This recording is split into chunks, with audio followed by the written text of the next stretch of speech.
Welcome to Car Shopping Questions and Answers. If you're car shopping right now, or you will be in the next 6 months, I want you to type me in the comments. If you are car shopping right now, or you will be in the next 6 months, type me in the comments.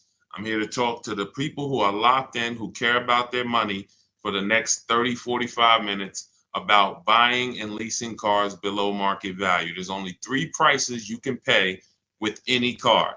Market value, that's the price everyone pays. Negotiators pay market value. Above market value is people who just don't know how to negotiate at all, have no strategy. They're going to pay above market value. And then below market value. Below market value is reserved for the people with strategies, not negotiators. The reason we get below market deals is because we employ online strategies that are very easy to use, where we put dealers and banks against each other while we sit and relax at home. So start typing your questions. I do these live streams a couple days throughout the week to make sure you have all the answers you need to be able to buy, lease, and sell cars for the maximum money. And that's all we do here. So everything we'll be talking about is out of my new book. It's called It's called Cars from Home: 7 Steps to Saving Time, Money, and Avoiding Dealerships. It's 5-star rated, and you can get your copy for the next 30 minutes as part of my welcome offer for 75% off. It's normally $97, but if you get to my TikTok bio or my Instagram bio before 30 minutes is up, you got yours for $24. It'll be in your inbox in 2 or 3 minutes. I also have a comment on YouTube or in the Facebook comments for you to activate your 75% off. That's everything we'll be talking about today. Let's go with the first question, Dolan. Let's get the show on the road. And let's get to some unlearning and relearning. Philly Speed, the last car I bought, the dealership wanted me to use their financing instead of my pre-approval. So we always let the dealership see if they can beat the financing we have, but we also come in prepared. And now you got to be careful now, because banks are now scamming. Banks are locking people in with hard credit pull pre-approvals. So they know that the people are hip to pre-approvals. And so I want you to pay very close attention to any company, dealership included, that tries to lock you in, because that's the exact opposite of what we do. We do not let banks and dealerships lock us in, because that prevents us from shopping their competition. And the way that you save the big money, not the hundreds, if you want to save the thousands, the 3,000s, the 5,000s, the 10,000s, and more, is you're putting dealers and banks against each other. That is the name of the game, and that allows you to save more money than you've ever saved without you could be the world's worst negotiator. You could be a horrible negotiator, and putting dealers and banks against each other is going to be how you save more money than the best negotiator in the world. So we don't do pre-approvals unless they're soft credit pull. If they're soft credit pull, we'll use the pre-approval to budget, because the only purpose of a pre-approval is to budget. Who's a homeowner? Type me if you're a homeowner. You know you got a pre-approval, or you got pre-approved for your mortgage to budget. They told you, based on your credit, based on your income, you could afford this much house: 300,000, 400,000, 600,000. They told you this is what your interest rate would be. This is what your monthly mortgage payment would be with taxes and insurance. So the only purpose for pre-approvals is budgeting. So now, when you don't, the reason why I hate bad pre-approvals, in my book I call them restricted pre-approvals, is because, one, they're going to activate the rate shopping window. Thanks, Dawn. The rate shopping window is a period of time that the credit bureaus give you to let multiple banks and lenders access your credit with a hard pull to compete. So within a 14-day period, you can have 20 banks access your credit, give you their best rate, so that you know you got the best rate because you created competition. Now, once you activate the first hard pull, the clock starts ticking. The clock starts ticking. And when you start, even see, You think this is your bank. It's not your bank. You don't own it. We don't own these banks. These are for-profit companies. Just like somebody said to me the other day at the gym, hey, I went to my car dealer and they told me this. I said, you own a car dealership? He said, oh, no, I meant the dealership that sold me the car. Okay, use those words wisely because it's not your dealership and it's not your bank. These people would not even want to know you if you weren't giving them money. So now that you actually know the truth and you're aware of what that is, let's start putting these people against each other so you can find out that these people aren't truly your friend. So the way we do it, I have a strategy I call the bank bidding war. This is what the credit bureaus allow. Again, you can Google Experian rate shopping, and you'll see an entire blog post that Experian put together saying how they allow you to rate shop with the hard pull. And at the end of the window, as long as you have multiple lenders within that period of time, not multiple dealers, not dealers running your credit, lenders, independent lenders, banks, credit unions, you're fine. At the end of the window, it's going to weigh on your credit like one hard inquiry.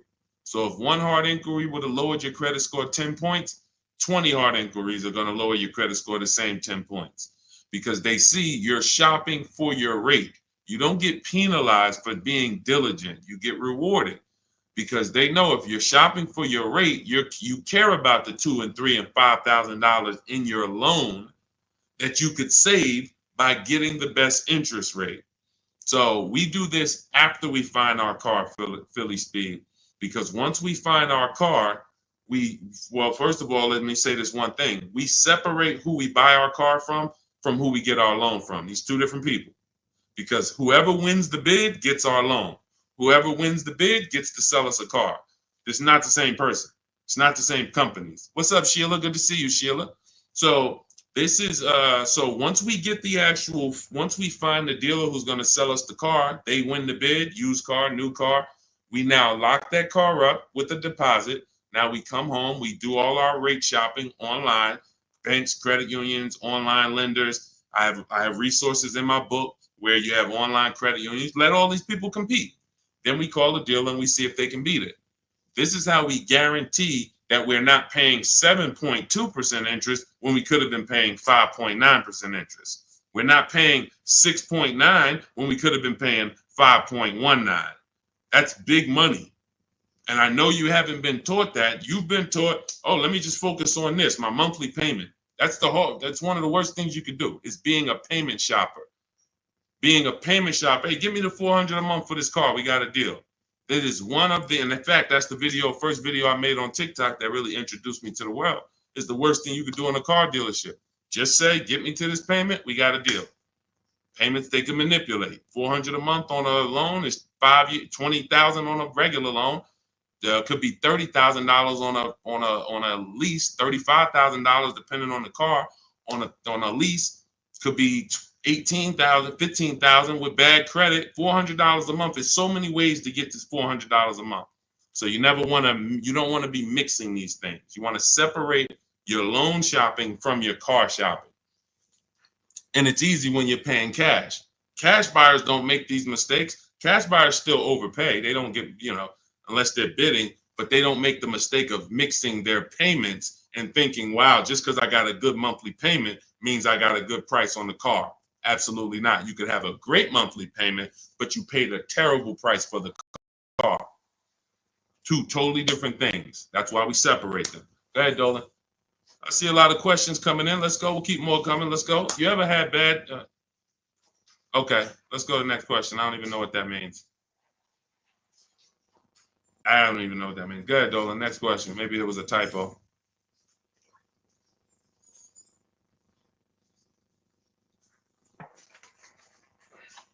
Can you please let us know if there's any limits for gap insurance if I'm upside down?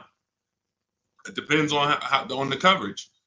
You need to find out the coverage. There are gap insurance policies that I've heard of that didn't cover the entire shortfall. So, for example, if your vehicle is worth $25,000, but you owe $30,000, you're upside down. If your vehicle gets stolen and not found or totaled, you're going to owe money. And I've seen this happen so many times throughout the years because people didn't get gap insurance. They'll literally total their car.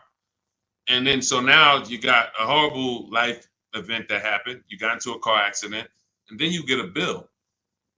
You get a bill, and people are like, wow, where did I get this bill from? And it's like, your car was only worth 25, but your loan was 30. So if you're driving around in a car that does not have, that's not worth what you owe, but you don't have gap insurance, you're exposed. Something happens to that car, not only are you going to lose the car, you got a bill coming to you. So what I always say is, you got to know when you're upside down. You got to know when to get gap insurance. And you also have to know you don't have to buy it from the dealership. You can call your insurance company, see if they sell it. You can Google insurance companies that sell gap. Usually you can find it for a cheaper price than what the dealership is going to charge. But some of the worst, it's insult to injury. It's not many things like losing your car and then getting a bill on top of that. That's almost as bad as like having a car that's breaking down and then you got to fix something on it, but you still have a car payment.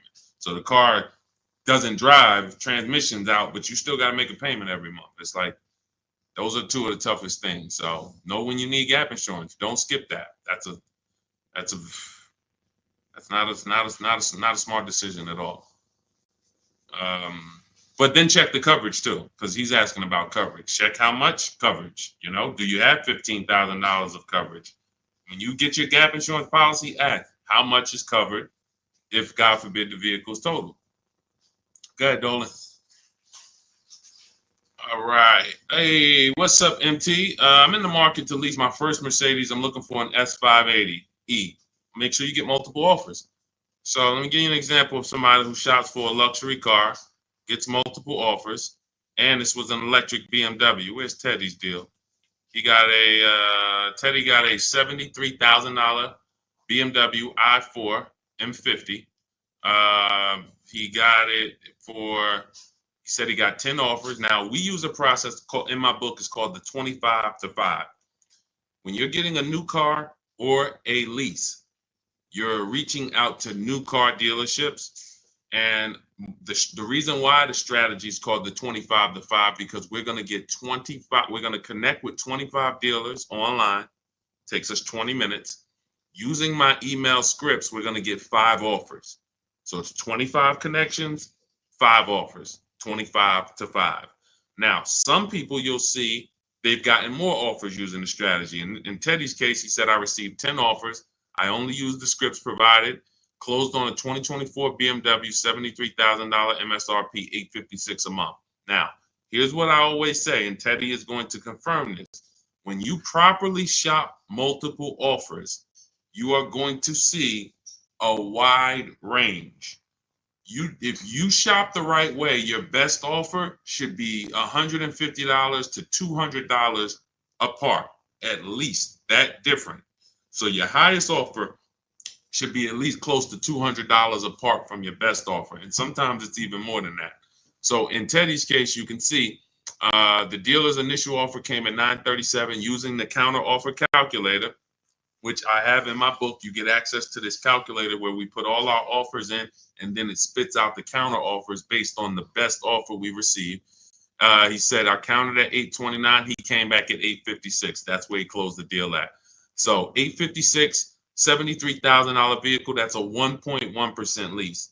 The way you judge your leases is you divide the monthly payment into the total MSRP, and that gives you what the percentage is. So he got a 1.16% lease. But here's what's very important.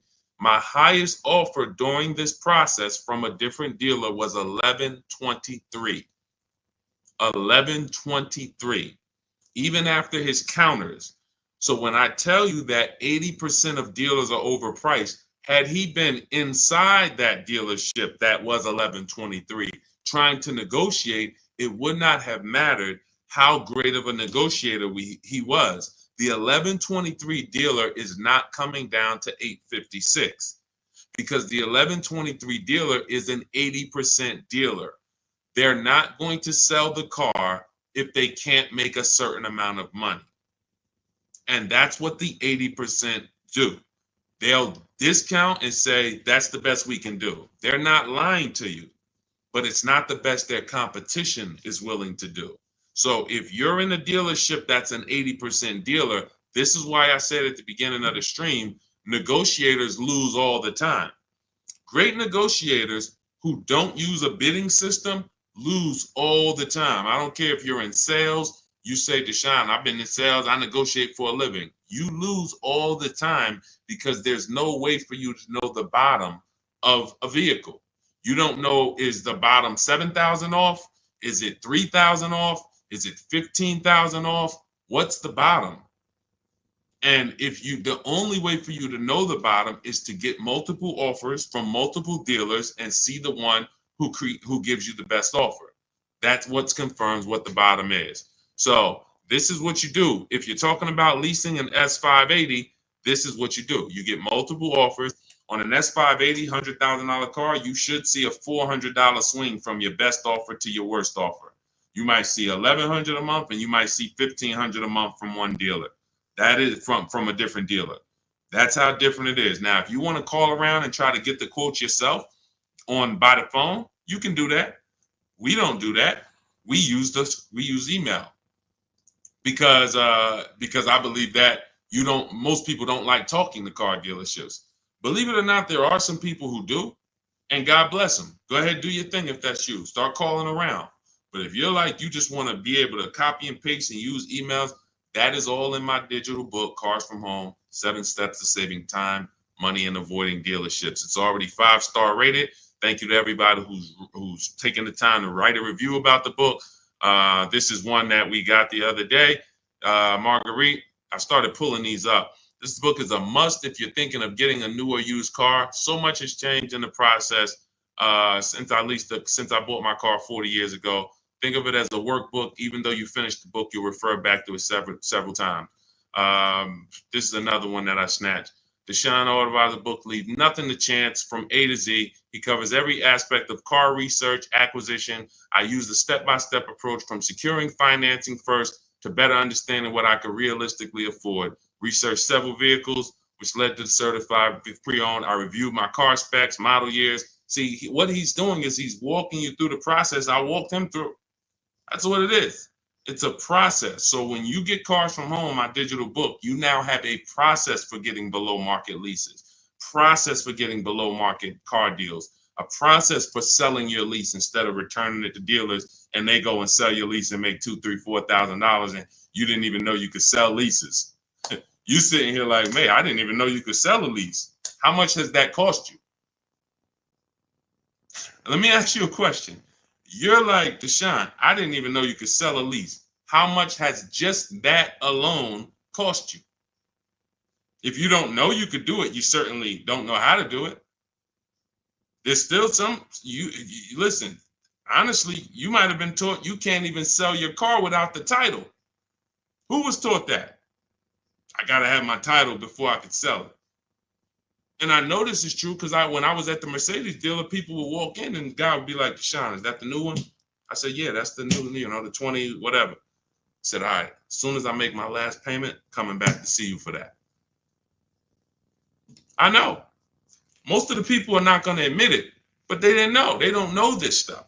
So the reason why we have to get, I'm talking to you who are honest, who are willing to be honest and willing to take the bad news, because that's how we change.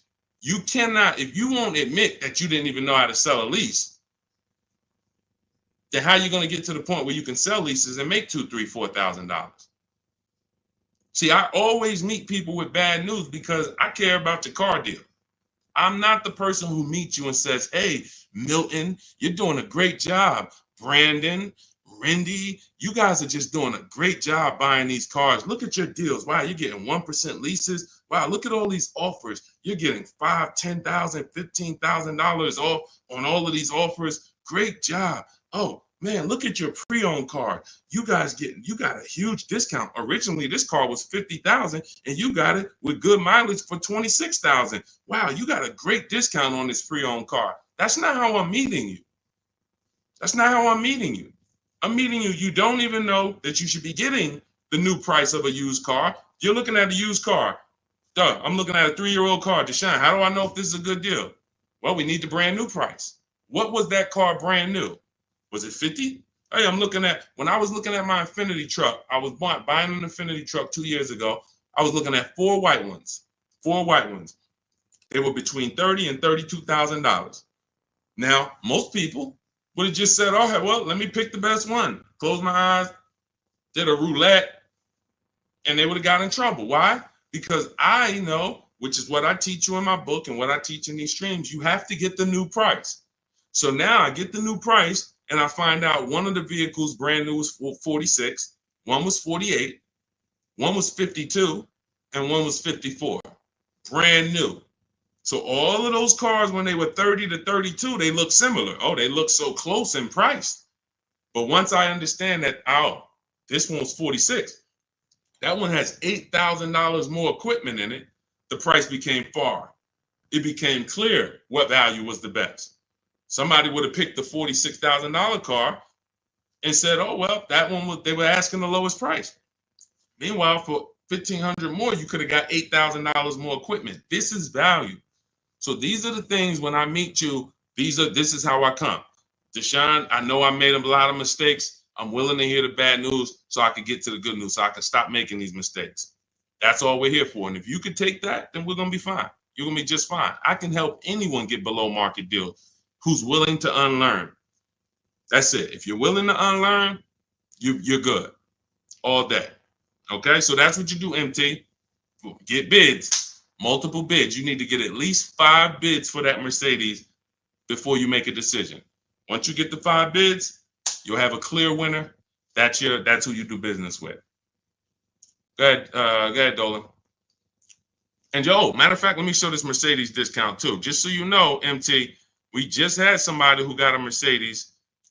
And just so you know how much money is in there, you got to zoom in on this. But this was a $79,000 Mercedes electric one, just like the one you're talking about getting, except this is an EQE.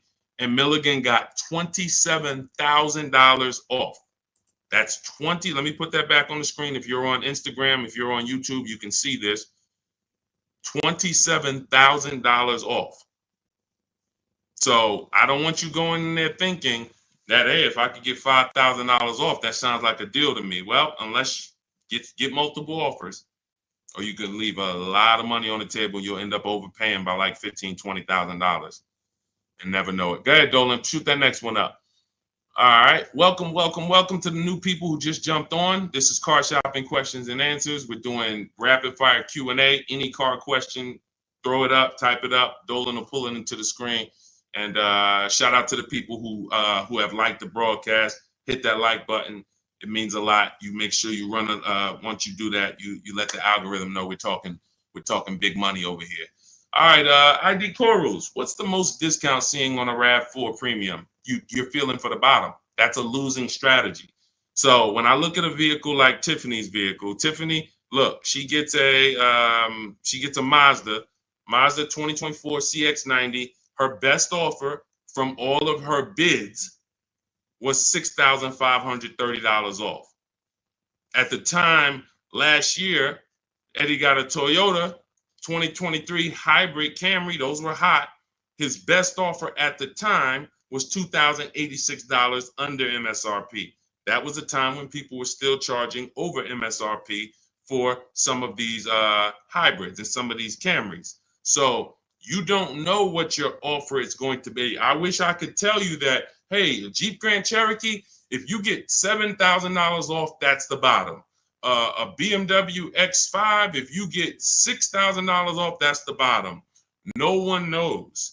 And frankly, there's never going to be a way to know. The only way that you possibly could know is if you're in our network and you see people who make a deal. I'll give you an example. If I see Ansley picks up his QX, his Infiniti QX 60.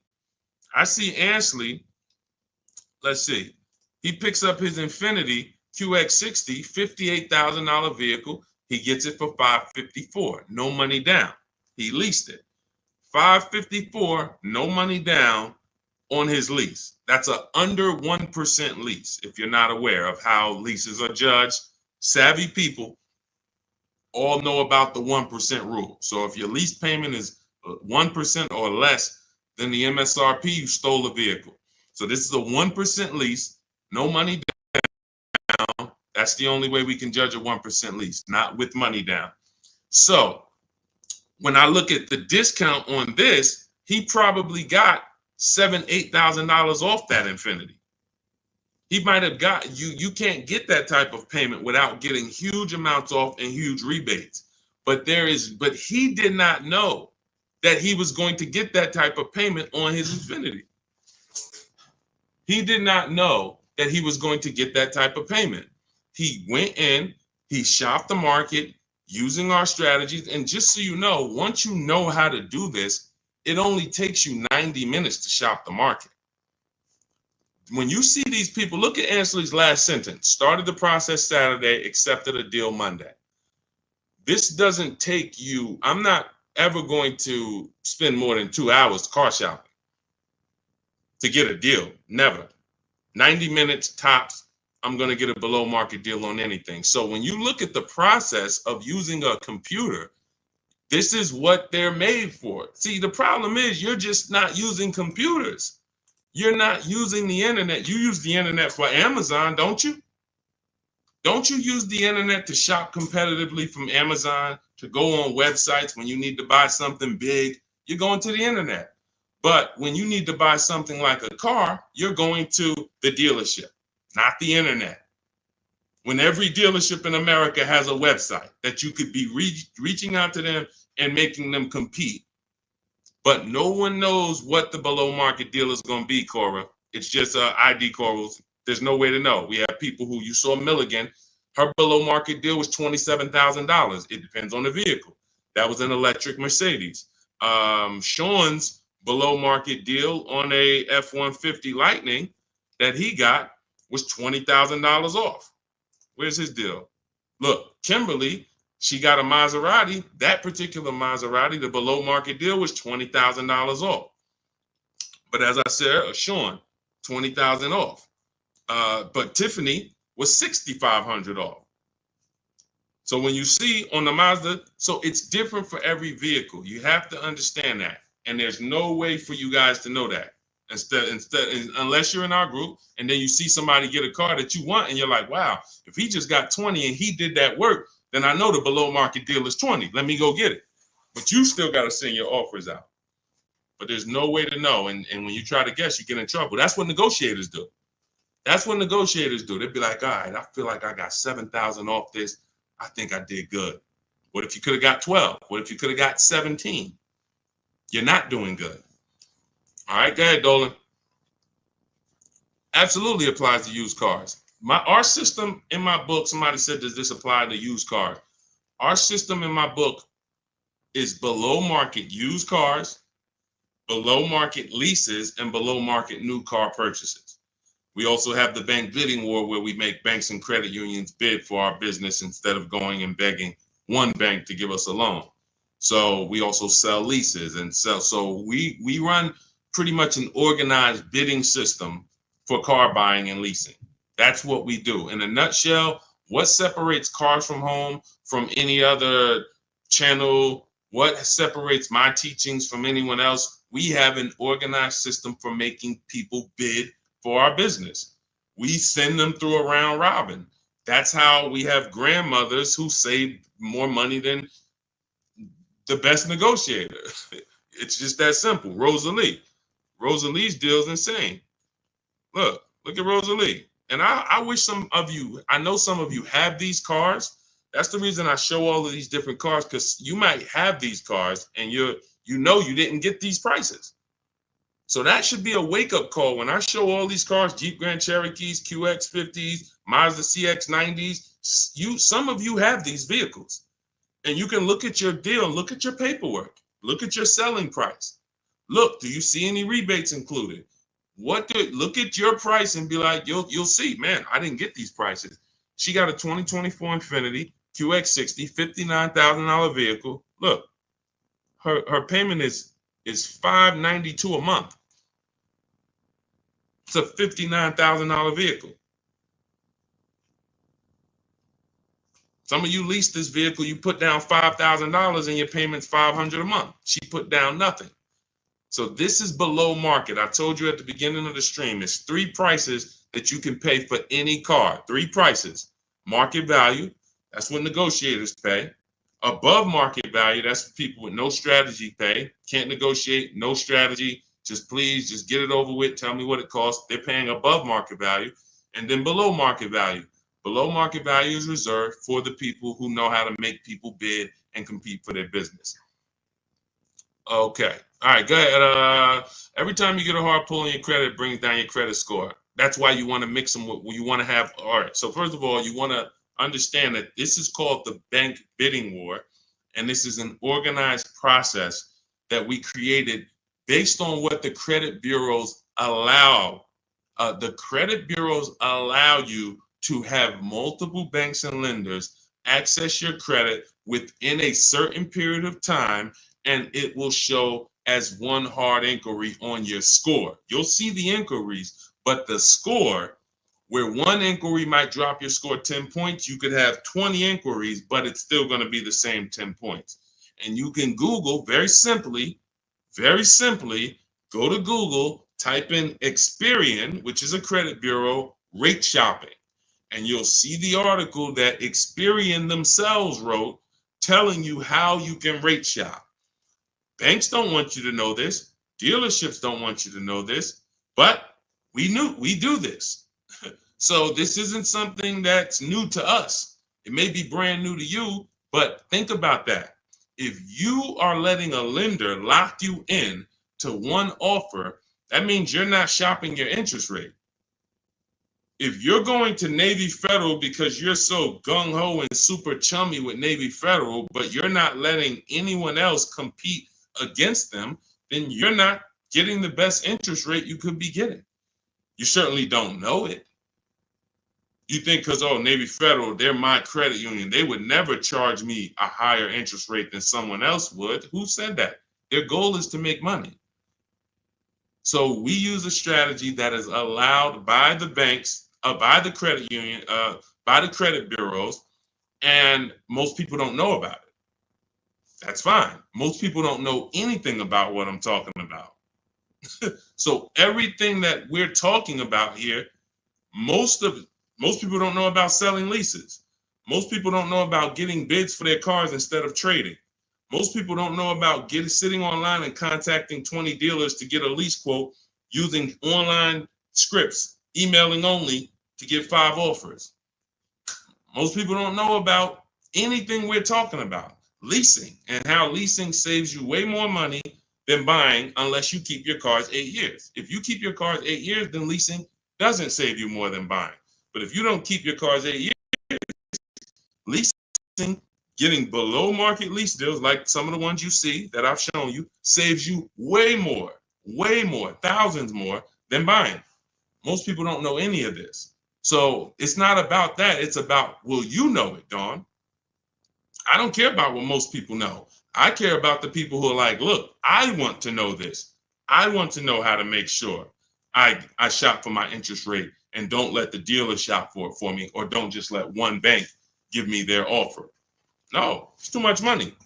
You know the difference between, and I want to pull this up, the difference in interest between on a $40,000 loan, $40K loan, what's the difference in interest from, let's say, 5.9 to 7.9%? Because we're so busy talking about the money on the car, but we totally overlook the money in the loan. And we don't. So when in my process, those of you who have my book, you know the bank bidding war. You know we're taking shopping at home for our loan just as serious as we're taking getting the best price for our car. So look, on a loan period, 5-year loan, interest paid on a 5.9%, 5.9%, hold on, interest paid at 5.9 is 15.8, difference is 4,000, positive comparison, and interest cost $40,000 loan over 3 years and 5 years. $11,000 in interest? That can't be right. Interest paid is that can't be right. Hold on.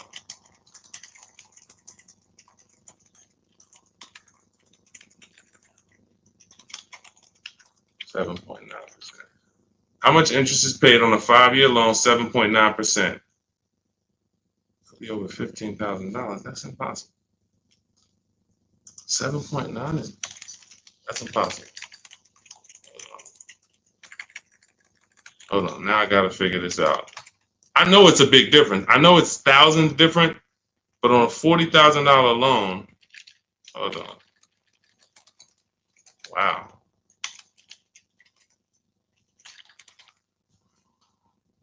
All right. So if I put in a $40,000 loan, 60 months, 7.9% interest, 0 down payment. Forget about sales tax. Let's see, calculate. All right. Principal, interest. Why is it not giving me? Here we go. Total loan interest is $8,500. Okay, that sounds more right. Okay, so on a $40,000 loan at 7.9, interest is $8,500. Now at 5.9, interest is $6,200. $6,200 versus $8,500. That is $2,300.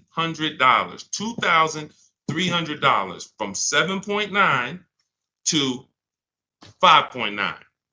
So when Navy Federal gives you a 7.9% rate and you're just like, oh, well, I guess I'll just take it. That's my credit union. And you're not shopping them. You're giving them money without even trying. And everything we do is quick, simple from home. But you need to understand how much money you have given to these banks and dealerships by just not making them compete. You're not just magically getting big money off and saving all this money. That's just not, it's too much money in car deals.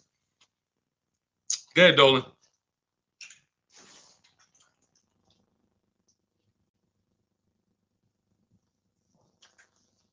See, I see a lot in a lot of these questions. What I'm seeing is people trying to feel for the bottom. You don't want to use competitive strategies. You're not going to get there that way.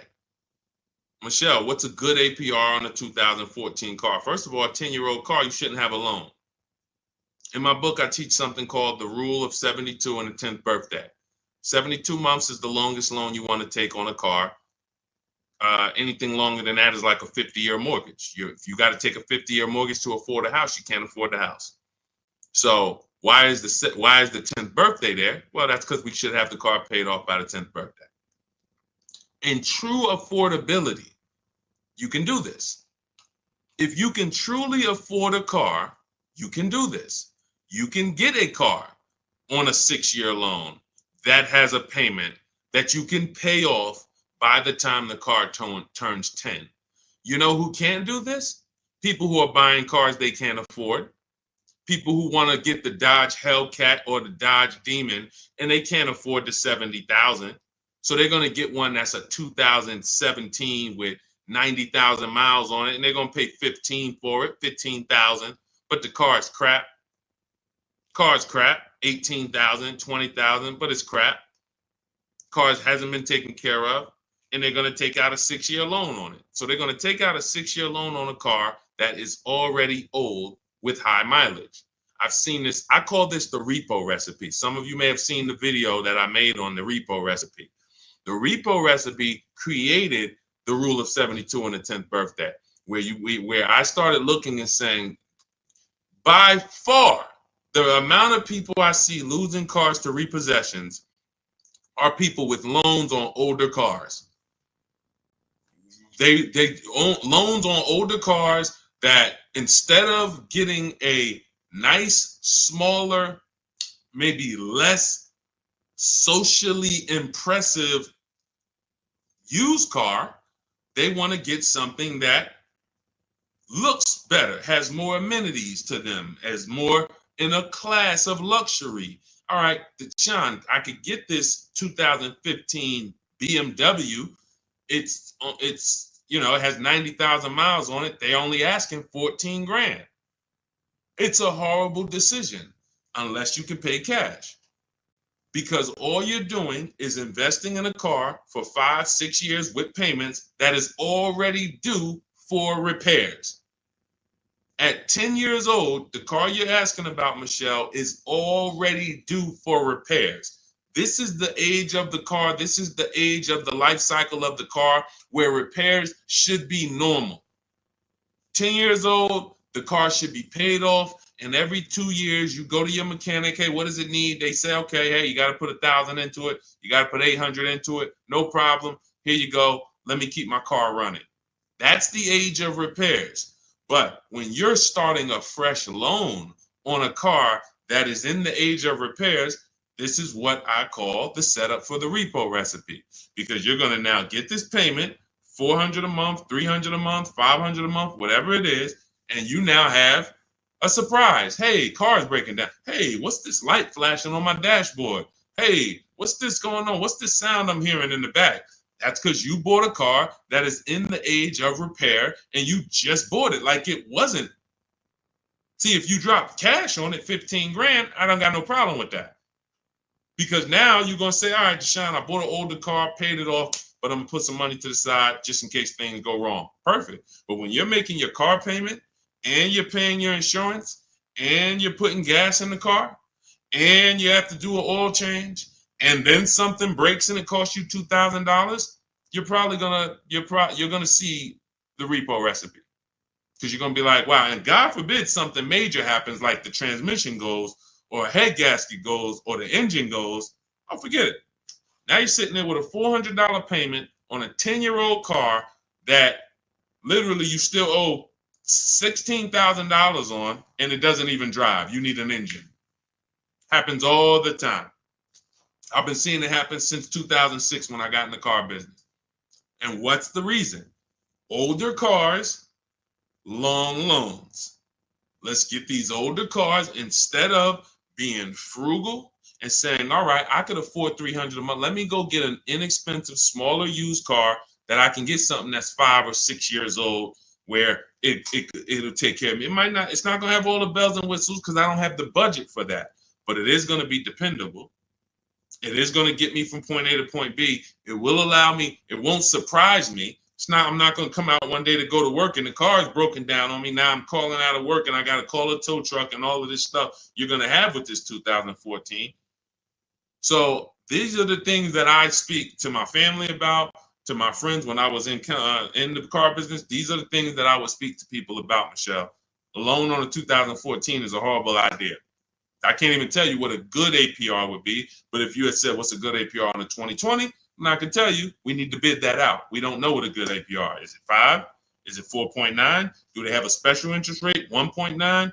What's the best we're going to get? We're going to put it through a bank bidding war process, and we'll see. That's it. But a 2014, that's just too old of a car to have a loan on. Go ahead, Dolan. Everything I'm teaching is inside my new digital book. If you want the entire blueprint of everything that people like Pierre have used, people like Zafrina have used to get these below market deals, Teddy, people like Jared, look, Greg, some of you know Greg, he got his EV6 Kia, $56,000 vehicle, $527 a month. Everything that these guys have used and girls have used to get these below market deals is in my new digital book. And you can have it for 75% off. That's my welcome offer, but it's only for 30 minutes. After 30 minutes, it goes back up to $97. So if you want yours for $24, head to my TikTok bio now or my Instagram bio, click the website link there, and then click the button that says 75% off new book. Get there before the timer so you can get your $24 book instead of a $97 book, even though it's worth it at $97. And if you're on YouTube, I have a comment for you, a link for you in the chat, and then I have a link for you guys on Facebook. But that's for those who want the blueprint. It'll be there. And make sure when you get your book, you screenshot the thank you page, because it has my support team's email on there, just in case you type your email wrong. Want to make sure you can reach out to support to get your book. Go ahead, Dolan. Does your book go into detail about cash purchases? Cash is simple. It's just simple. You're using one step of the bidding process. If you don't have a car to replace, then you're using one step. If you have a car to replace, then you still be doing the equity assessment to sell your old car. You just wouldn't need the bank bidding war because you're not financing. But for sure, if you use you'd be using the same process that Milligan used. Milligan used to save $27,000 off her car. Pierre, he got his pre-owned Mazda. He got 20% off certified pre-owned CX-5. Used the perfect budget calculator. Spotted this best deal of similar listings, and then he knows how to get the original price to make sure that he got the biggest discount from the new version. Somebody like Vincent. Vincent gets a Lincoln. He wanted to get what I like about Vincent is he got more discount than he went in to get. I can't even see all of these people. Here we go. Vincent, he said, I bought a 3-year-old Lincoln Corsair under 45,000 miles. He targeted to get 30 to 35% off original MSRP using the multiple marketplace strategy in my book. He got a 43% off MSRP, original MSRP. See, that original MSRP, that's different language. That's language that you should be using when you buy a pre-owned car. There's no pre-owned car that you should be buying from this day forward, and the original MSRP is not in your language. It just makes no sense. How do you know what the price is if the price you're paying is good or not? What are you basing it off of? Market value? What the other ones are listed at all? That doesn't matter. What matters is how much was that car originally? 60,000? Okay, now they're offering it for 30. It's 50% off. How much was this car originally? 52? Now they're offering it for 30. Okay, what's the better discount? That's what matters with a used car when it comes to getting the best price. Now, that has nothing to do with getting a quality car. We have different steps we take to get a quality car. You got to get it. You have to check the Carfax. You have to look at the title. We don't want salvage title. We don't want frame damage. We don't want rebuilt titles. We don't want rentals. So you're checking the title. We're looking at accident history. We're looking at service records. We're checking to make sure that there's no bad data on that vehicle. It doesn't have electric problems, doesn't have software problems. We do all of this in literally 15 minutes. That's our steps for making sure we don't get a bad used car. But when it comes to pricing, you must know the original MSRP, or you can't, nothing else matters when it comes to used car pricing. So that's all in my new book. Grab your copy. You'll have the entire blueprint for how we do this. Go ahead, Dolan.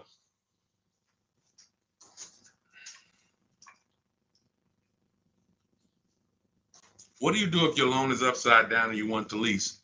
Transfer it over. In my book, we have 2 ways to get out of a negative equity. There's 3 options with negative equity. 2 lead to a car, 1 does not. So just so you understand the severity of negative equity I call the bad credit for people with good credit. Because when I was at the dealership, people walk into Mercedes, and if they left with they could have an 800 score. If they had too much negative equity, they were not leaving with the car. So there's only 2 things that I've witnessed in my career that stop people from getting deals on cars. Credit's too bad, negative equity. So that means it's a serious thing. So what I say is understand the cause. The cause, which you seem to know already, Lavis, is you should be leasing, but you buy. That's why Lavis is asking about going from a negative equity deal to a lease, because the taking out 5-year, 6-year loans is what you do. Then you go and you replace those cars in 2 or 3 or 4 years. You have negative equity. Happens all the time, especially to you who doing no money down deals. And to those of you who are putting down like 5-10 grand, you don't have any negative equity, but you're losing that money. You're not getting that money back. You put down 5 grand, 10 grand on a car, then you come to trade it in 5 years, and you come to trade it in 3 years. You're not getting that 5-10 grand back. You don't because it's just the car depreciates too much. So you're just throwing money at these cars that is not coming back to you. When you are going for a lease now, we have 2 ways that you're going to transfer to a lease from a negative equity deal. We're going to do our equity assessment. You're going to go to CarMax, go on these websites, CarMax, Driveway, Carvana, KBB, Instant Cash Offer, Car Gurus, and AutoNation. Sell my car. 6 offers. So they're going to give you 6 offers on your current car. Now, that is going to be the smallest amount of negative equity that you're going to have, because that's the best offers you're going to get. These are companies that fight every day to buy cars. That's what they do. So they're not lowballing. They're not saying, hey, we'll throw out one number here and then we'll negotiate. Hey, Charlene, good to see you. Good to see you, Michael Singleton. They're not doing that. They're coming in and saying, all right, we're going to put our best offer online. And then when we inspect the car, if there was something that you didn't tell us about the car, if there was something that you left out, we're going to need to deduct that when we inspect it. So they're putting their best offers online right there. And so that means that's going to be your lowest amount of negative equity, because you're getting the most for your car if you sell to one of them. So let's say your highest offer comes from a Car Gurus dealer who wants to buy your car for $19,000. Let's say you owe 21. You owe 21, they want to buy it for 19. Hey, Steve Long, what's going on? Good to see you. What should you do? You should pay the difference, because when you pay the difference, you're closing the deal with the least amount of negative equity. That's what you want. You're closing the deal with the least amount of negative equity. And so when you go buy your car, your next car, or lease your next car, rather, in your case, negative equity has nothing to do with the deal.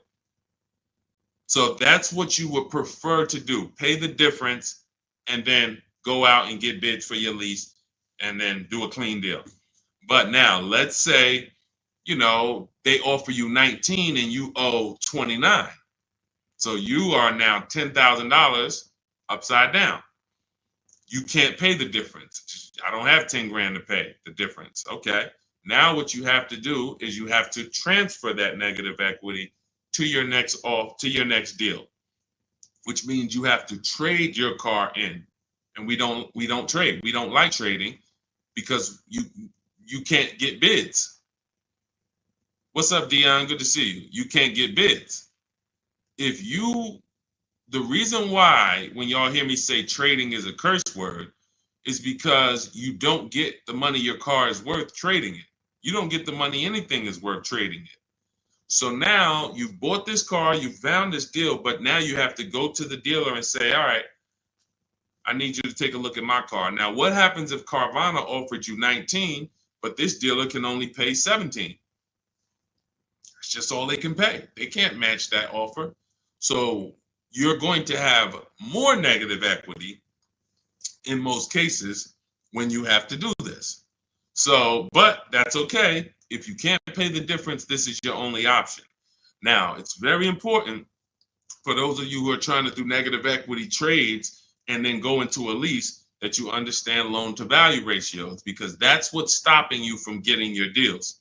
When you go to buy a car, the bank usually gives you 20% above the value of the car.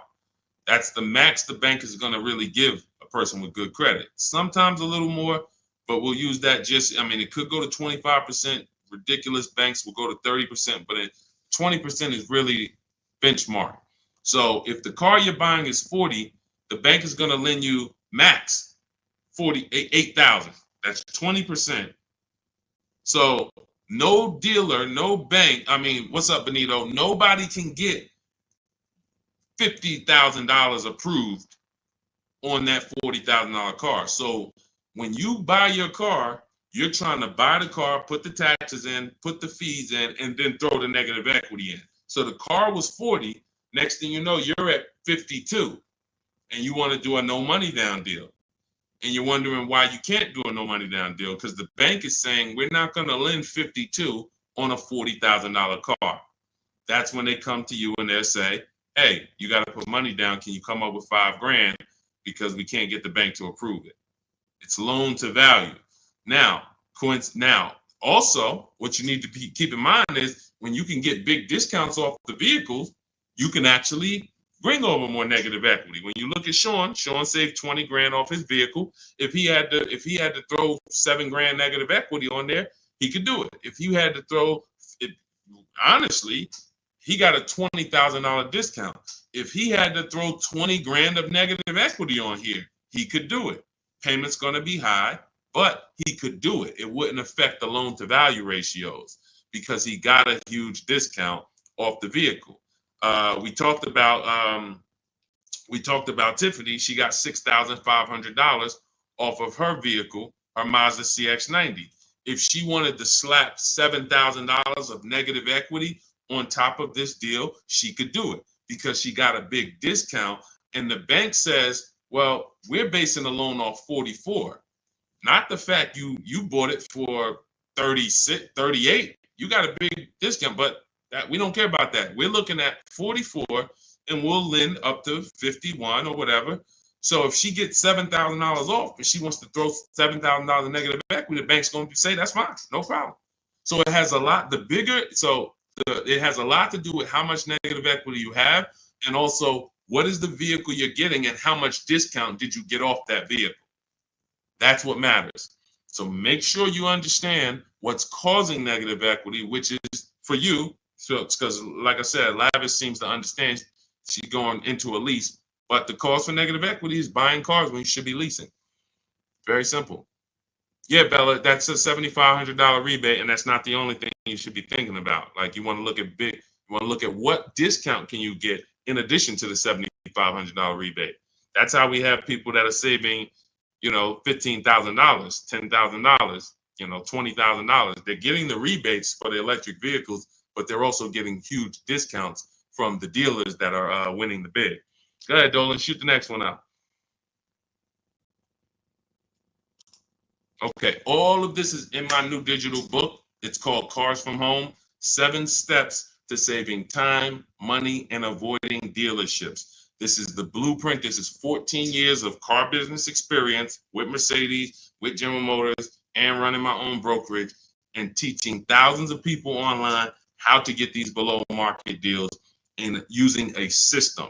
We don't wing it. It's not an accident. It's not like, oh, I hope this works. This is a particular set of things you do online to make dealers and banks bid, and success is guaranteed. If you trust my process and forget about your old way of no process, you will be fine. The success is guaranteed. So as part of my welcome offer, you can get the book for 75% off. It's normally $97 because it's worth every penny. I didn't want to price the book like it was a regular book because it's not. So it's normally $97, but for 30 minutes, you can get your copy for 75% off as long as you get to my TikTok bio, click the picture of me before 30 minutes is up. The welcome offer is only 30 minutes, then the price goes back up to $97. So you can go to my TikTok bio, go to my Instagram bio, click the website.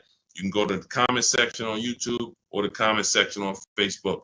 Click the link and get your 75% off. But make sure when you get your book, you screenshot the thank you page, because it has the link right there to open the book. And then I also email you a copy, but sometimes you'll type your email in incorrectly and we can't email it. So you'll have my support team's email just in case. Is Capital One a good option to finance a car? We get bids. We spent a lot of time. You must have just jumped on, Jen. We get bids. There is no bank that is giving you the lowest rate. If a bank always gave you the lowest rate, they would be out of business. So when we consider what lenders, why do you think there's people in the money business? There are people in the money business. They don't care if you buy a car. I see you, Genome Hamilton. We'll get to you. Get that question from Genome on Facebook, Dolan, next. So why do you think there's people who are in the loan business? They don't sell cars. Banks don't sell cars, they sell money. So when you just see the overpaying, I told you guys, it's 3 prices you can pay for anything you get: market value, above market value, below market value. That means you can get a market value loan. That's the average. You can get an above market value loan, which is above average, 2-3 points higher than what you could have got just because you were lazy. Now you're paying not 8.2%, but you should have been paying 5.7%. But you just didn't bother. You just said, okay, I guess this is it. But below market deals come from competitive offers called bids. So when you are when Capital One should be a bank that you get a bid from, Navy Federal, Bank of America, Community Credit Union, Lightstream, everyone and anyone should be in the bank bidding war, because the more the better. So when you get my book, you get the bank bidding war blueprint. For those, every time you're going to finance a car, you would use that process to make banks and credit unions bid for your business, so that you guarantee you got the lowest rate. You don't drive off hoping you got the lowest rate when you didn't even make anyone shop. How would you have the lowest rate? There was no competition. We cannot get money off when there's no competition. The big money, the thousands of dollars off that you're seeing, is reserved for competition. This is reserved for people who make people compete for their business. That's what the big money is reserved for. Look, 4 days of leasing like a boss. Started with a Kia Telluride EX. That was my first choice. 15,000 mile a year lease, range from 642 to 753. Moved to Honda Pilot EX. All-wheel drive is choice B. Got quotes between 616 and 719 after contacting every dealer in North Carolina. We do this totally online, so Melissa's talking about the entire online process. The dealer I ended up leasing from originally quoted me 719, came down to 616 in 3 days, 0 at signing, 0.13% lease. This is what it's about. Competition. She knows she got the best price. You can't go to her and be like, Melissa, you think you could have did a little better? She's going to be like, look at all the offers I got. Do you think I could have did better? You're going to look and say, no way. See, competition is what gives you the peace of mind. Every time you buy a car, why don't you have peace of mind? Why are you driving away hoping? Driving away, oh man, you think we did all right? Should we have gotten tried to get more for the trade in? Shoot, we ended up putting 3,000 down. We only wanted to put 1,500 down. This is how you're leaving the dealership. Why? Because you're not making people compete. So when you're not making people compete, you're begging for discounts. And you have no leverage to be able to compare to even know that you got the best price. You have nothing to compare it to. So when people come on the stream and they're like, hey, Deshaun, I'm paying $519 a month for this car. Is that a good deal? You have nothing to compare it to.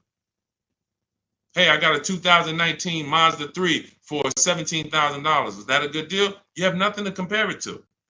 But if you had seen 7 Mazda 3s and then the one you got, it was originally, $31,000, but you paid, $17,000 for it. You know this. And this stuff is simple. This isn't building rocket ships. But this is reserved for the people who care about their finances. Everyone doesn't invest. Everyone doesn't save. Everyone doesn't, take financial literacy seriously in any way. But there are opportunities that flash past all of us where we can absolutely benefit from learning things that other people don't know. If you learn how to invest in stocks better than other people, you're going to do better than other people. If you learn how to get cars less than other people, you're going to get less than other people. This is not by accident. But you got to focus. This is your second most expensive purchase. So this is only for the people who are focused. This is for you. The blueprint, everything, my book, anything I do, the streams. The streams aren't for distracted people. We can't do nothing with distracted. There's people on here right now that got me on one channel, playing video games on the other channel, and then eating with another hand. And they think it's hard to win like that. And we're going to talk about a $30,000, $40,000, $50,000 transaction, and you're not even really focused. So I want the people who are focused to understand your success is guaranteed. Just by being locked in, your success is guaranteed. Because we have a process that you can trust that you no longer have to wing this car buying thing. I've been in this thing since 2006. Car buying is very predictable. New cars, used cars, leases. There is nothing a car salesman is going to say or type to me or send to me in an email or send to my people that I haven't seen before. I used to have to send those same emails, copy and paste them. It's so predictable. So once you understand that, you'll understand why we're able to get these deals. All we're doing is putting people against each other. Simplest terms. Simplest terms. But we do have some advanced stuff when it comes to leasing versus buying. Obviously, this is more advanced teaching that people don't understand. But getting the money off, it's competition. Competition. Go ahead, Dolan. Shoot the next one in. Jerome Hamilton, if I get a GM employee discount, can I get a better lease? Who knows if they're going to really give it to you? See, the problem is when you walk in and say, hey, I got a General Motors discount. All right, here, let me work you up these numbers. All right, it's $601 a month with $2,000 down. Oh, that's the GM price? Yeah, that's the GM price. How do you know that? How do you know the GM price? How do you know it's not $3,000 in rebates that I'm holding back? How do you know it's not $3,000 in rebates and I'm only giving you $1,000 of it? Here, hey, I also we have $1,000 rebate. I also put in there for you. Oh yeah, you did with the GM pricing? Yep. You don't know. You don't know. So no matter whether we get X plan, GM deal, Mercedes fleet, does not matter. Multiple offers, because when you get multiple offers, what you're going to see is that some people are not going to give you the GM discount. And some people are not going to give you the rebates. They're just not going to do it. It's in their DNA. An 80% dealer is going to try to make everything they can make. I'm not giving this guy the $2,000 rebate. Wow, come on, I'll sell his car to somebody else. So now you're going to deal with an 80% dealer and hope you can get a deal. No. Once you see the 20% that says, here's your GM discount, and here's a $3,000 rebate, and here's the price, and then you compare it to the others, you're going to see, oh, those guys were trying to get over on me. Of course, that's what they do. That's what they do. 100%. Go ahead, Dolan. We always get bids. Doesn't matter. You can't trust anybody to give you a price and give you all the rebates and give you the hidden money like they're your friend. That's just not going to happen. If they rather make the $5,000 themselves, why am I volunteering money that you're not even asking for? You came in and you asked for a GM discount. I'm giving that to you, maybe. But you didn't ask me about these rebates. You didn't ask me about, I don't need to volunteer this. This is how they look at it. So many times you get in there, you go, oh, give me the invoice price. Can you give me the invoice price? We got a deal. Man, if half these people that I've shown you on this stream had accepted invoice price, they'd be looking at these prices that they paid and saying, why the heck did I pay that price? Invoice price means nothing. What if you got a $7,000 rebate, $15,000 rebate on some of these vehicles? What if you got a $4,000 rebate? Invoice price has nothing to do with rebates. So now, all right, I'll take off $2,500 to get you the invoice, but what about, that's it? You happy with that? Yeah, that's all I want. My father told me get the invoice price and I got a good deal. All right, your father was sadly misinformed. Unfortunately, thank you. I'm gonna take a vacation on this commission and we just made $7,000 on you. My cut is probably $1,200. I got a nice pay. Thank you. Thanks to your dad too. It's a good guy. Good guy. Keep following his advice. This is how it goes. Unfortunately, these people are not your friends. And as a former car salesman, I keep it straight. I keep it straight because unfortunately, most people on here, you just I'm going to my car dealer. These people are not your friends. You invite Charlie over to barbecues. Charlie is my friend. He's been selling me cars for 20 years. Sold my dad cars. Once you start making him compete, next time you buy a car, lease a car, say, hey, Charlie, look, I'm going to get a number from you, but I'm also going to get numbers from a couple other dealers. Hey, what you mean? Watch Charlie get mad. Watch Charlie get mad. What you mean? What, you don't trust me? I've been doing business with you for 20, 30 years. Yeah, but I want you to actually, I just want to, this guy Deshaun told me I need to shop around, always make sure, because it's a lot of money I could be leaving on the table. Oh, man, come on, man. See, that's a person that never wanted to compete. He would rather come to your barbecues, be friends with you so that you don't make him compete. Because the minute you start making dealers compete, you're going to see how much money you've been losing. That's the only way. It's the only way. You start making these dealers compete, you're going to see, dang, I've been overpaying. Some people right now getting phone calls right now. Hey, come on in. We're going to upgrade your lease. Good news. We're going to keep your payment around the same price. Who's getting these phone calls? Who's getting these phone calls? Good news. I can get you out of your lease right now and get you into a new lease about the same payment. Who's getting those phone calls? Who's getting those phone calls? I ain't been on since 5 a.m., KD. Chill out, bro. Chill out.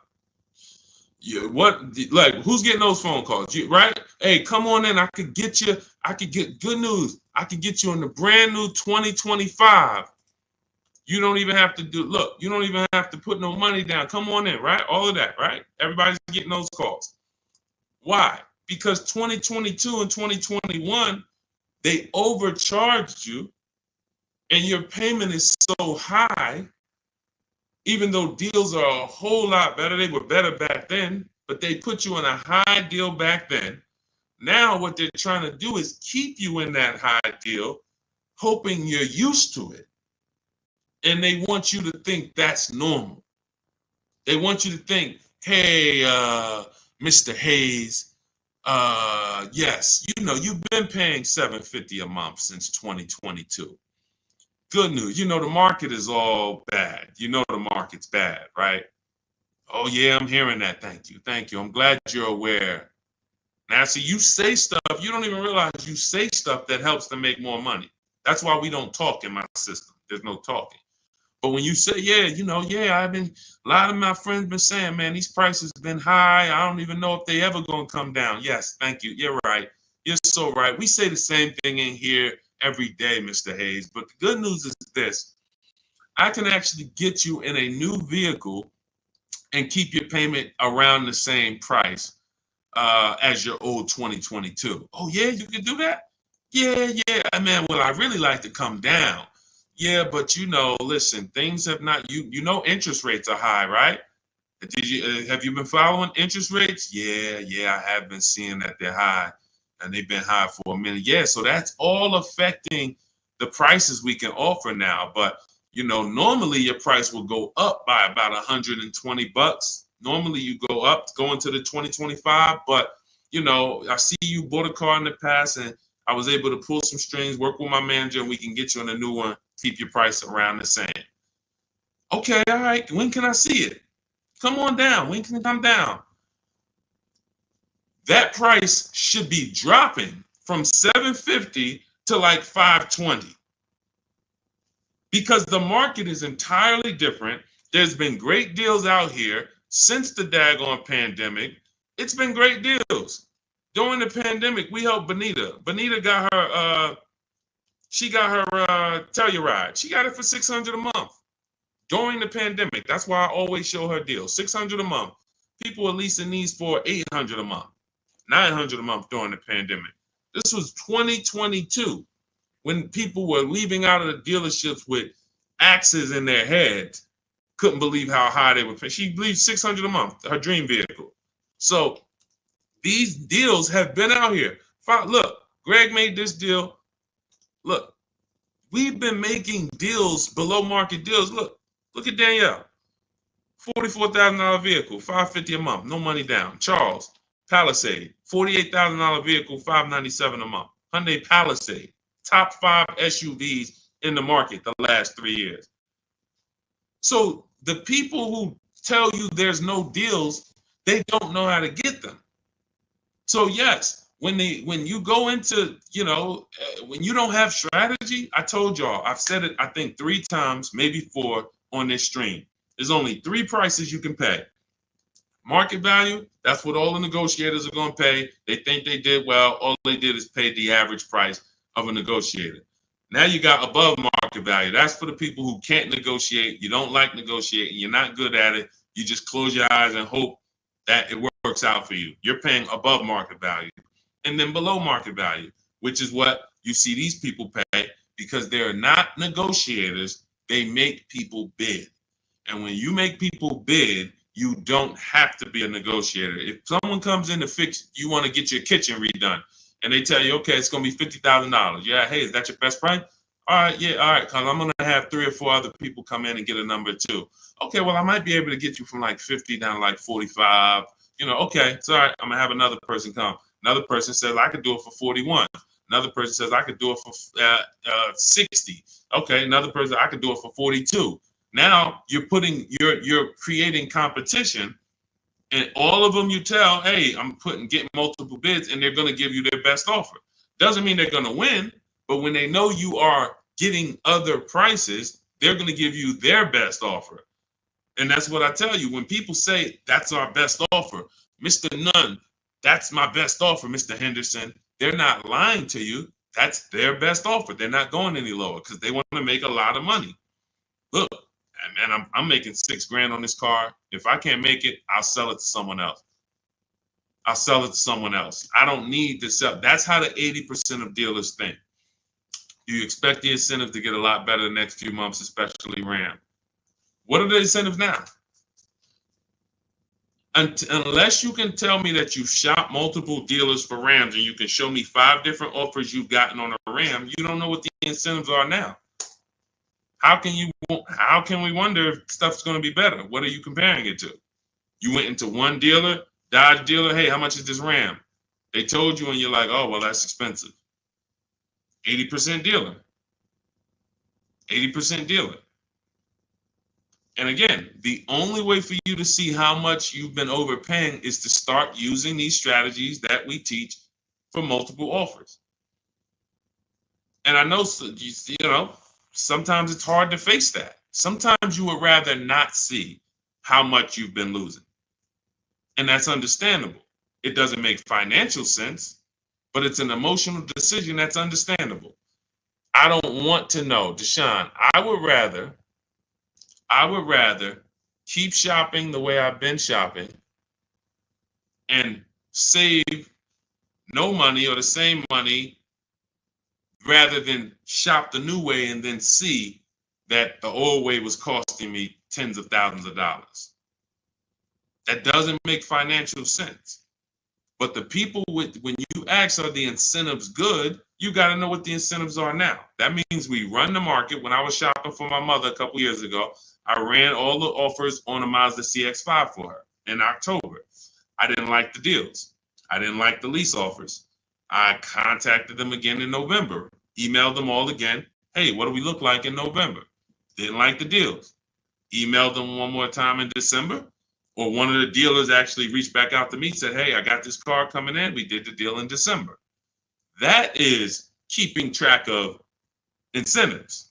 That's monitoring programs. If I shop the Ram right now, it'll take me no more than 60 minutes to get literally 5 to 7 offers on Ram. Using my system, the 25 to 5 strategy in my book, I go into the book, I literally use my scripts, and in 60 minutes, 90 minutes, I'll have 5, 7 offers on Rams. That's just how it works. So now I'm able to look and see, all right, what type of discounts are they offering? What are the incentives? What are the programs? Do I like them? Do I not? All right, let me check back let me check back next month. Let me see if there's any new incentives. So that's the way it works. That's the way you move the market. We have to be able to monitor what the deals are. But I see, unfortunately, there's a lot of you who you want to try to fill for the bottom. That's just what you've been trained to do. It's a losing strategy. I would love for you, if I was still at the dealership, I'd love for you to come and try to fill for the bottom. Especially if I work for a manufacturer where we got rebates a lot. Come on in, fill for the bottom. $3,000 off is a good discount. When's the last time you got $3,000 off a vehicle? I just think, I think I might be able to get more. Okay, listen, we settle at 5. You don't know I had a $5,000 rebate, so you're just not going to know. So you can sit here and feel for the bottom all you want. It's not going to work. You're still going to leave wondering, hoping it's a losing battle. That's why I'm trying to tell you, stop doing it. Stop doing it. You're asking, okay, what's a good interest rate for this vehicle? You're trying to feel for the bottom instead of sitting at home the way my book teaches you and making people bid and come to you and have all of these people begging for you to do business with them. Oh, how much discount should I be getting off of a Toyota Camry? Feeling for the bottom. Instead of sitting at home, contacting 25 dealers online, using my strategies, using my scripts, and saying, okay, now I got 7 offers on a Toyota. Oh, I see the biggest one is giving me 5,000 off. Okay, that's the market. That's the below market. You cannot feel for the bottom. You can keep doing it. It's just a losing strategy. You're never going to get the discount, the maximum discounts, feeling for the bottom, walking into a dealer. It's just never going to happen. So for those of you who are tired of that, you're like, I don't want to be feeling for the bottom anymore, Deshaun. I don't want to be worried about being a good negotiator, Deshaun. I want to be able to have a plain, simple system for getting dealers and banks to bid for my business. That's what Cars from Home is, my digital book. 7 steps to saving time, money, and avoiding dealerships. You can get your copy for 75% off. That's my welcome offer. In my TikTok bio, click that picture of me, or click my Instagram picture. Go to my bio, click the website, and then you'll see a button to activate your 75% off your book. Grab it. It'll be in your inbox. You'll have all the strategies necessary for paying these prices, the same prices you've been seeing me share throughout the stream. Or if you're on YouTube, I have a link for you in the comments. If you're on Facebook, I have a link in the comments for you. Grab your book, use it, and shop empowered. The old days are over. The days of going into dealerships, over. Spending more than 30 minutes in a dealership, over. You'll never do that again. Begging for discounts, over. Not knowing what to say, hoping, oh man, they told me don't tell them I had a trade. All of this garbage that they've been none of this stuff works because you're not employing competition. So all of those days of that's over. Watching social media videos, all right, man, let me try to remember this. All of that is over because we have the blueprint. It's already 5-star rated. You can Google it. Thank you to everybody who's reviewed the book on Goodreads. We appreciate you. We couldn't get to this many reviews and a 5-star rating without you guys taking the time to rate the book and review it. But grab your copy. As long as you get there before the 30 minutes is up, that welcome offer is only good for 30 minutes. After that, the book does go back up to $97, which is still a great price. But $24 is better than $97. So get there before the 30 minutes is up. TikTok bio, Instagram bio, YouTube comments, Facebook comments. Use the book and go win. All right? Unlearn everything you've been taught. That's the key. Leave everything you've been taught at the door. Trust this process. Success is guaranteed. All right? God bless you. I'll see you on the next stream.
Welcome to Car Shopping Questions and Answers. If you are car shopping now, or you will be in the next 6 months, I want you to type me in the comments. We're about to go live, do some serious car shopping Q&A for the next 45 minutes to an hour.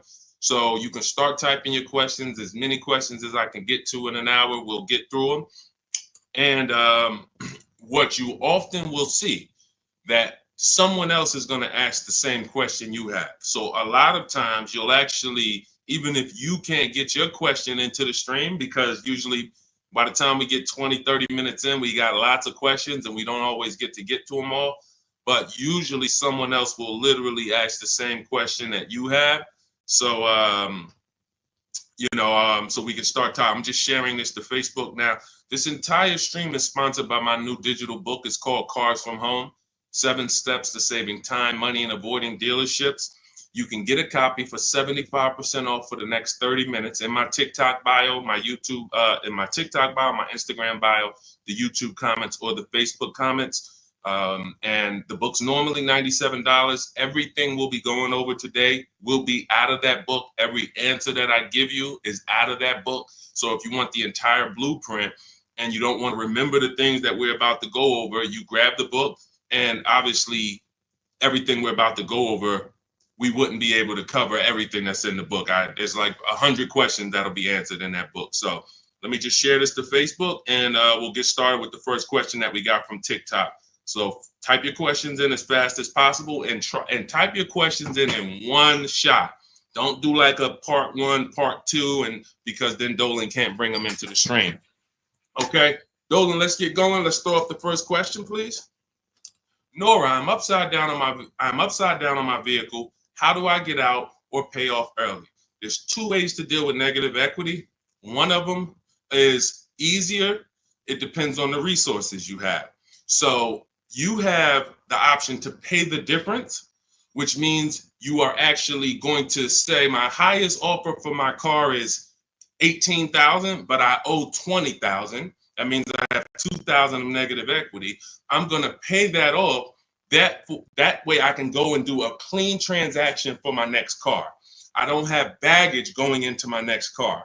And I get to maximize the value of my current car through what we call a bidding process. So we don't trade our cars. We only get bids from cash buyers like Carvana, CarMax, Kelly's Blue Book Instant Cash Offer, AutoNation, Car Gurus, and Driveway. That's 6 cash offers we get. These are companies that fight feverishly to buy cars. They pay more than dealers, and they write checks on the spot. You literally go, have your inspection, they go into the accounting department, and they come back with a check for you. This is not like selling your car on Facebook Marketplace. So they're going to pay more than dealers. So you want to make sure, if you can, you sell to them, because that's going to be the highest offer you're going to get for your car. And that's going to be the least amount of negative equity you will have.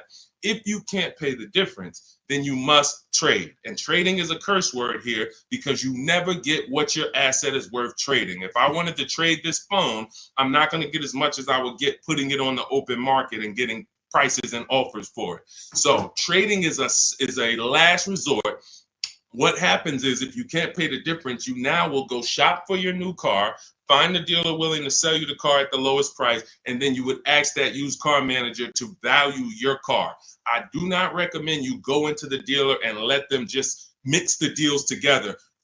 Write me a deal where you work in my trade-in with my negative equity. No, shop for your car, get your best offer from a dealer, new car, used car, or lease. And then once you identify the winning dealer, that's when you say, hey, can you take a look at my car? What's it worth to you? Now it's its own separate transaction. And if your payment was this $800 a month, you'll know, now what is my old car going to add to that? If my payment was $400 a month, now I know what is my old car going to add to that. And I can see what you're giving me for it, how much negative equity I'm going to bring into this transaction. And it's an easier way to understand the numbers. You don't want to be mixing transactions if you don't have to. And the key to understanding negative equity and the cause is you don't lease. That is the cause. The only way you're having negative equity is you continue to buy cars, but you're not a long-term person. You trade them in or replace them before the loan is paid off, and someone taught you not to lease. So you're going to continue to be in this repetitive cycle because you don't lease. There are emergency situations where you need to switch cars, but if you're not keeping your cars 8 years, this is rule number 1 in my book. You should be shopping for below market lease deals, not for purchases.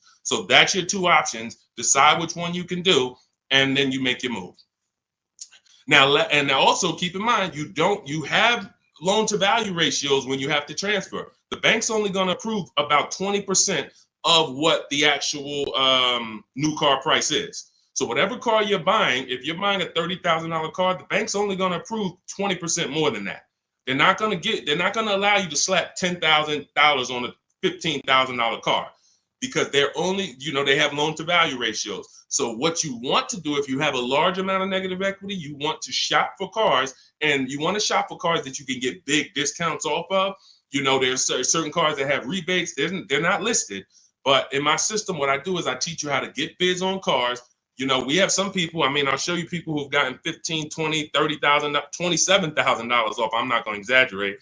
The biggest discount we've helped someone get using our strategies is Milligan on her Mercedes-Benz. She got $73,000 EQE, and she paid $51,000 for it, 54. It's $27,000 off. I got it up here. So if she had, let's just say she had 15,000 in negative equity, it's no problem. She's not going to blow out the loan to value ratios because she got a huge discount off the new price. So it's going to fall within the bank's parameters. But I hate negative equity. I call it the devil to your car deals. I call it the bad credit for people with good credit. So it's important that when you get out of it, you know what the cause is, because if you don't know the cause, you'll be in negative equity again in 3 years. Most of you who have negative equity, you should be moving from a purchase into a shopping for below market lease, and stop tying up your money in these cars, and you'll never have negative equity again. 8 long-term people who keep their cars 8+ years, you never have negative equity. See, that's, you know, there's a reason for that. I'm keeping my car, I'm paying it off, I'm beating depreciation, I'm getting all the money out of my car. Short-term people should not be buying their cars. Go ahead, Dolan.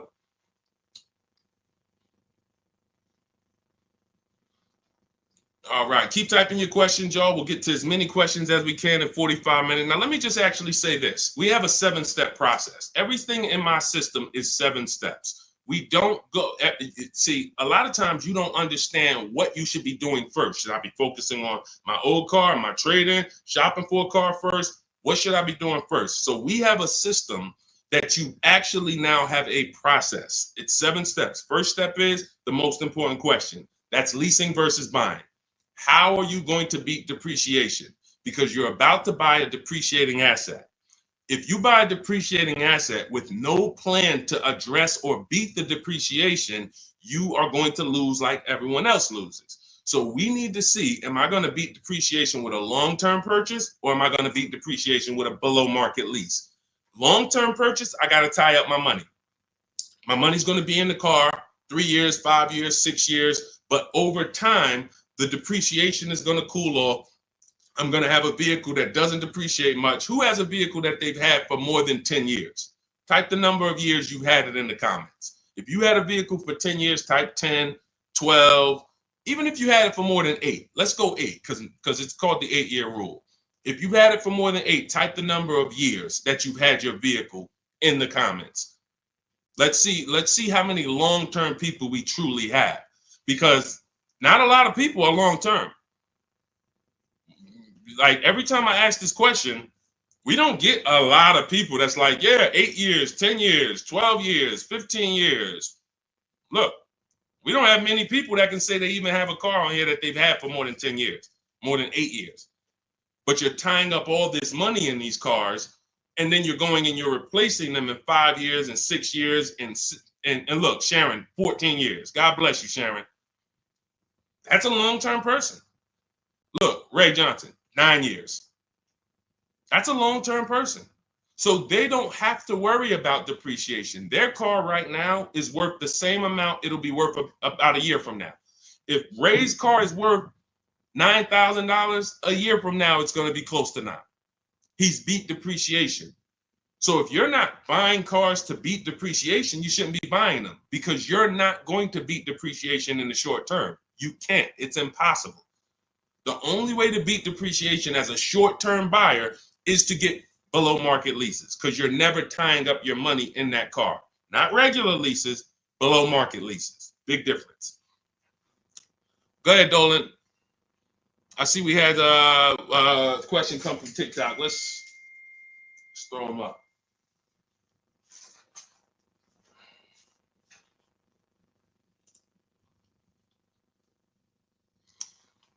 Okay, what about a fun car? I'm planning to keep my brand new car for 5 years. My previous car was a lease and traded in since I had positive equity.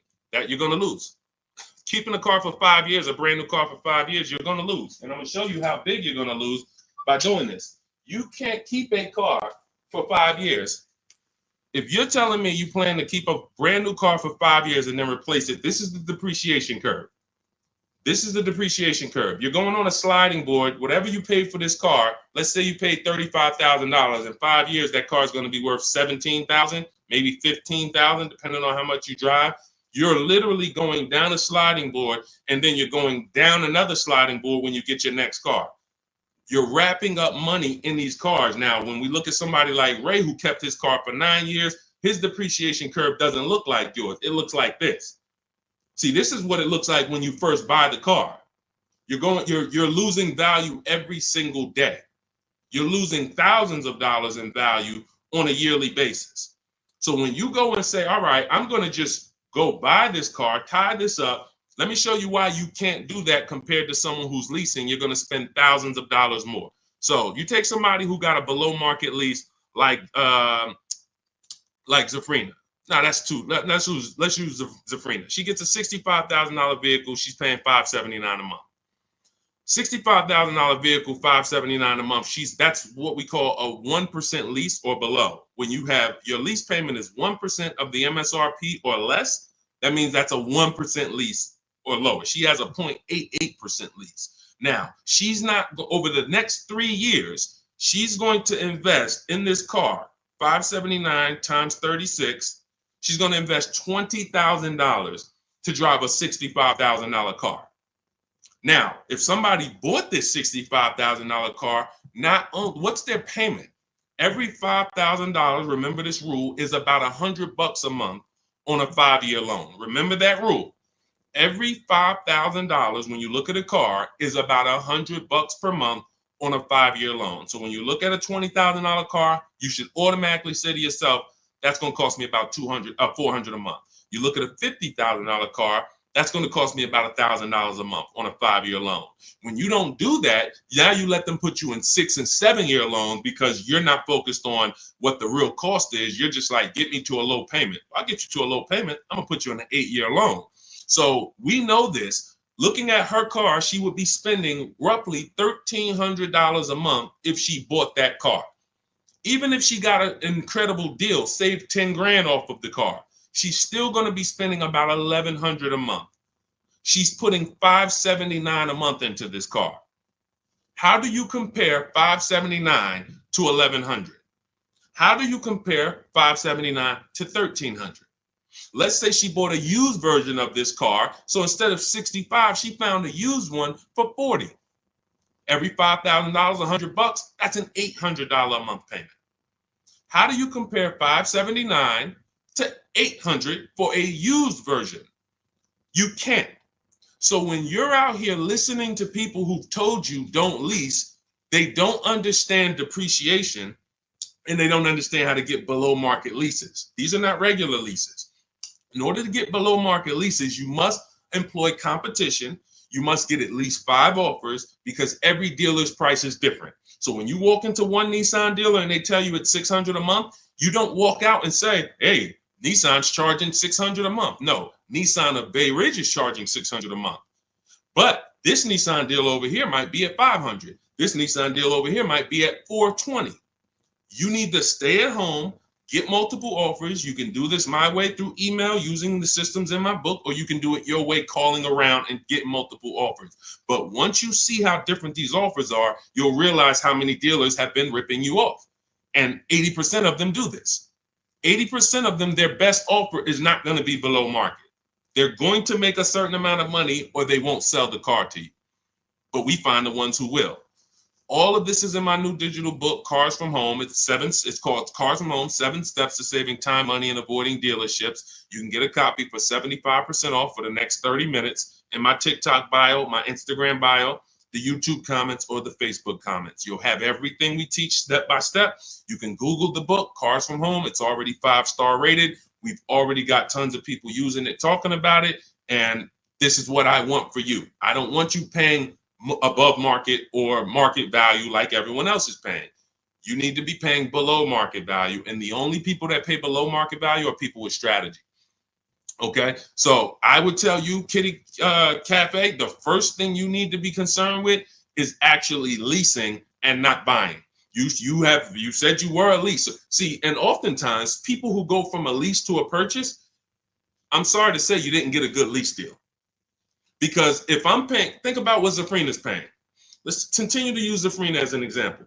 If Zafrina's paying $579 a month for a $65,000 car, $579 a month only gets her about $28,000. Let's call it $30,000 on a loan. So for her to go and get the same $579 payment, she's going to only have about $30,000 to spend on a car. If she goes with a 6-year loan, maybe she can get like a $33,000, $34,000 car. That's it. That's her loan. So she's going to have a hard time going from a $65,000 vehicle to a $35,000 vehicle. Most likely she's going to get something used. It's going to be older, and she's going to be like, wow, I'll just keep leasing. But if she was paying what other people are paying for this same Jeep, which is probably, I would say a lot of people for the same Jeep would probably be paying about $800, maybe $900. People with no strategy, they're probably paying $900 a month to drive this $65,000 car. It's easy to justify. So they're paying $800-900 a month. Then yeah, she might say, well, maybe I'll just buy something because I'm paying almost $1,000 a month to lease. But that's the difference between a below market lease and an average lease. There's a big difference. All right. Go ahead, Dolan. Next question. The leasing versus buying thing is really what's hurting a lot of you. The leasing versus buying thing and the not getting below market leases. There's so many bad things about what's been out here with leases. It's horrific. I spend every day putting out information trying to dispel this. But I realize there is so many voices that have told you guys things, but here's the thing. I talk numbers and I show numbers. If you pay attention, the people who tell you about leasing never talk numbers. They never show you numbers. All they do is rent. Leasing is renting. Leasing limits you. You limit, they pick your mileage. You pick the mileage. It's so much bad information. But I've been leasing since I'm 22 in the car business. Got my first lease, Pontiac G6, $20,000 vehicle. I was paying $256 a month for it. Meanwhile, I had a friend, they're paying almost $500 for a Toyota Corolla. We both got a car for about the same time. They're paying $500. I'm paying $256. I'm seeing what they're going through with their car breaking down, getting older, because they kept the car for a while, getting older, and now I'm on my second car, paying a low payment. And as a young person, you don't want a $500 payment. I didn't need a $500 payment when I was 22. Just had my daughter. I needed that $256 payment. They had just had a family too, but they got to come up with $500 a month to drive about the same price car. The Corolla and the Pontiac G6 at that time were about the same price. You can't justify to me in any way that makes more financial sense. There's nothing you can say to me unless that person's going to keep the car, pay it off, and then keep the Corolla forever. If you're going to keep the Corolla for 10 years and then you pass it down to your daughter or your son at their first car and now you just got an extra car, that's a different story. You shouldn't be leasing if you're that person. But if you're a 5-year, 6-year owner, 7-year owner, and you're just paying these high payments, you pay your cars off, and then you go back into another finance, you're just overpaying. You're throwing thousands of dollars out in the garbage, and there's no way around it. You put me against anybody. You put me on the stage with Dave Ramsey himself, the guy who has programmed thousands of people never to lease cars, and you give me 15 minutes. I don't need 2 hours with Dave. I don't need to debate you for 2 hours, Dave. If we're not talking about investing in mutual funds, you do a great job there. We're talking about the financial aspects of below market leases. Let me show you what a below market lease looks like. Let's consider what a person who buys their car is going to pay versus a person who gets a below market lease. Let's look at the resale values of this person who buys their car. When they go to trade that car in, what they're going to get back. And let's look at the net money they have lost compared to the person who got the below market leases. I will prove it to you in 10 to 15 minutes. And are you willing to tell your millions of people that you have programmed incorrectly because you know nothing about buying cars? You have programmed people based on you being a financial advisor, not a car person. You haven't seen thousands of car transactions to be able to say what you're saying. I've been involved with credit. Credit's a big part of what I do over the last 15 years. I don't teach it. Why? It's not my expertise. It's not my lane. It's easy for me to say, hey, I got a lot of people need to know about credit. Let me just start giving y'all some credit advice. No, because I respect the people who have learned credit to the T. Dave Ramsey decides I want to teach about cars. That's where he has led millions of people astray. And he has thousands of people investing in cars, short term, losing on resale, getting killed by depreciation. And they're like, well, Dave told me to do this. It's hard. It's hard to help. It's hard to get those people to unlearn. Go ahead, Dolan. Next question. Keep typing your questions, y'all. We will get through as many as we can in the stream. Good point. I only financed as I wanted to upgrade from my lease. My lease was $180 a month for 36 months. That's a big change. $180 gets you $10,000 on a finance. That's all $180 a month gets you. Now, if you put money down, that's different. Obviously, there's a lot of cars most cars don't lease for $180. So I'm assuming that you put some money down to get there. But again, what were you driving for these payments? You're driving a brand new car. There's no comparison. When you're getting below market deals on leases, there's no comparison. Again, let's look at Charles. Charles gets a Palisade, $48,000 vehicle. Some people, and you may own one of these. And if you were honest, you say, Deshaun, I own that vehicle. How much is your payment? No money down. Probably $800-900 a month. Probably $1,000 a month. He's paying $597. Some people say, oh, Deshaun, don't they limit you on mileage? No, you pick the mileage. Look at Jen. Jen got her Honda CRV. She's paying $512 a month. It's a $40,000 vehicle.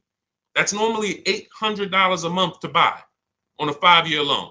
She's paying $512 a month, and then she upgraded the mileage from $12,000 to $18,000, and her payment went from $512 to $563. 40 some odd dollars. She gets to drive as much as she wants, as she needs to drive, not as much as she wants to drive, as much as she needs to drive. And the problem that that you may have with leasing is you didn't get the mileage you needed, and then you started blaming the lease. You knew you drove 15,000 miles a year, but instead of getting 15,000 miles a year, you took the 10,000 mile a year option. You looked at the payment for 10,000 because you might have not been getting a below market lease, so the payment was high, and you're like, okay, well, just give me the 10, and then you know you needed 15, so now you're going to pay the penalty based on not the lease's fault, based on you. You could have paid $45 more per month, got every bit of mileage you needed, and then you could have enjoyed your lease hassle-free, dropped it off in 3 years, no problem. So people are blaming the lease for their lack of understanding about how they don't pick the mileage for you on the lease. You pick the mileage. We got people who drive 25,000 miles in lease because they don't want to keep their cars tied up and have that depreciation on a car they own. If they drove 25,000 miles, any high mileage drivers, type HM into the comments. Any high mileage drivers, you drive over 18,000 miles. If you bought your car, tied up that money in that car, and depreciated it with high mileage, that car is going to be worthless in 3 years because you put 75,000 miles on it, and then you come back to replace it, and you have 15 grand of negative equity, and you wonder why. You depreciated the car. Meanwhile, when I was at Hyundai, I worked at Hyundai as a manager for 6 weeks. I had a guy who came in, he was dropping off his lease. I learned something incredible. I said, car had 72,000 miles on it. I said, you leased this? He said, yeah, I used to buy. I stopped buying because I would always have negative equity. I only lease now. 25,000 miles a year. I drop it off every 3 years, get me a new one. I'm in sales. I looked at his lease contract and I saw that his payment was less than $200 a month more than what a normal below market lease on that Sonata was. If a normal below market lease was $350, he might have been paying like $550, $525. It wasn't $700. He was paying a couple dollars more, but he could drive 25,000 miles a year, drop that thing off, never have to worry about negative equity. Mileage doesn't stop you from leasing. It's not about how much you drive. It's about how long you're going to keep the car. because a below market lease is how we beat depreciation or long-term ownership. Nothing to do with how much you drive. You pay for the mileage whether you buy or lease. Doesn't matter. Go ahead, Dolan. Keep typing your questions, y'all. We'll get through as many as possible. What's up, Ashley? What's up, Kenyari? What's up, Boss Babe? Ashley, good to see you. But I made my wife lease a brand new electric Equinox, $350 per month, and no sales tax. The $180 was a 2021 Corolla lease before the chip shortage for $3,000 down. Solid, solid. These are the things that you don't want to get away from until you're ready to keep a car long term. If you are leasing and not keeping cars 8 years, keep leasing. Make sure you're getting multiple offers so that you can get these below market leases, so that you're not paying these prices on the commercials that you see with $5,000 down and all of this tax that's not included. We are getting below market leases, and in order to do that, you must get 5 offers, at least 5 offers. Now you get these below market leases, and you keep doing that until you are ready to buy something. Because as Cafe just said, if he's paying $3,000 down, $180 a month, somebody who bought that Corolla is paying $3,000 down, $500 a month, because a Corolla is probably about 25 grand now. So that's a $500 a month payment with their taxes that they're paying when he's paying $180. This is not, look, for a brand new electric Equinox, he's paying $350 a month. This is someone else who knows how to get great lease deals, whether he's negotiating for them or whether he's calling around getting multiple offers. It doesn't matter. He's getting prices that you are not getting. And that's the prices we get. You want to understand that all prices aren't the same. There's below market price, there's market price, there's above market price. Above market is for the people with no strategy. You just walk in and you sign the deal. You might say no one time, and then the next offer you sign it. Market value is for the negotiators who are trying to feel for the bottom. You don't know where the bottom is, but you say, hey, take $2,000 off, we got a deal. Give me invoice price, we got a deal. You're paying market value. You're not getting anything special because there's hidden money, rebates, incentives that you don't know about. There's markups in the lease contracts, in the money factor, money hidden, you don't know about. And you'll never know about it until you get multiple bids. But below market price is reserved for the people who are shopping multiple dealers. We do it from home, getting multiple offers, and now you're paying $350 a month for a car that other people are paying $600 a month to own.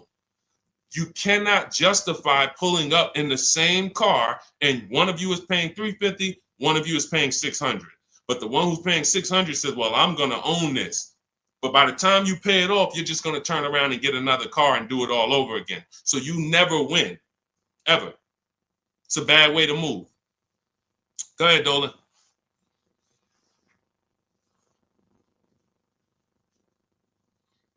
What's up, Ray Johnson? Do you need to...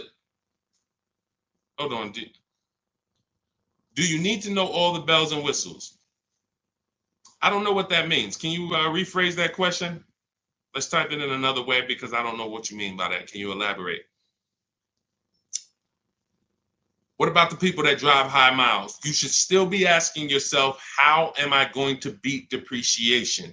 The first step in my process is to determine what I'm going to do to beat depreciation on this depreciating asset I'm buying. So if you're a high mileage driver, you drive more than 18,000 miles per year, you're depreciating your car so rapidly that in 5 years, you're going to have, call it 100,000 miles plus on the vehicle, but your loan does not move that fast. Most of your loans are going to move this way, but your depreciation is moving like this because you are just using the heck out of the car.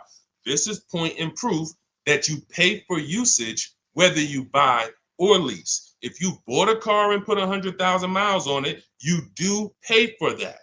If the same person bought the same car, but they only put 50,000 miles on it, their car's worth more than yours. They can sell it for more. So you lose based on your usage. So in the short term, you can't win driving high miles because you are literally destroying the value of your car. Then you flip to another car. That'd be like you doing this. Hey, do me a favor. Give me this car, let me depreciate it like crazy, then let me swap it out and let me get this car depreciated like crazy, and you just keep doing it. Depreciate it like crazy, but you're never getting to the point where the car is paid off and now the car starts to depreciate like this. That's for the people. If you have a car that you've had for 10 years, 12 years, 9 years, 14 years, this is what the car is depreciating like. You're losing a little bit every year. If it was worth $9,000 this year, it's probably worth $8,200 next year. You beat depreciation. And that's when you enjoy, this is the benefits of ownership. This is what I call in my book, the reward stage. You don't get here without long-term ownership. And if you're not built for long-term ownership, that is okay. But what you should be doing is doing what my client who was in Hyundai did, doing your high mileage lease, shopping for a below market lease, and then driving the mileage you need and dropping off your car in 3 years and going and getting a new one over and over again. You're never tying up your money in these cars.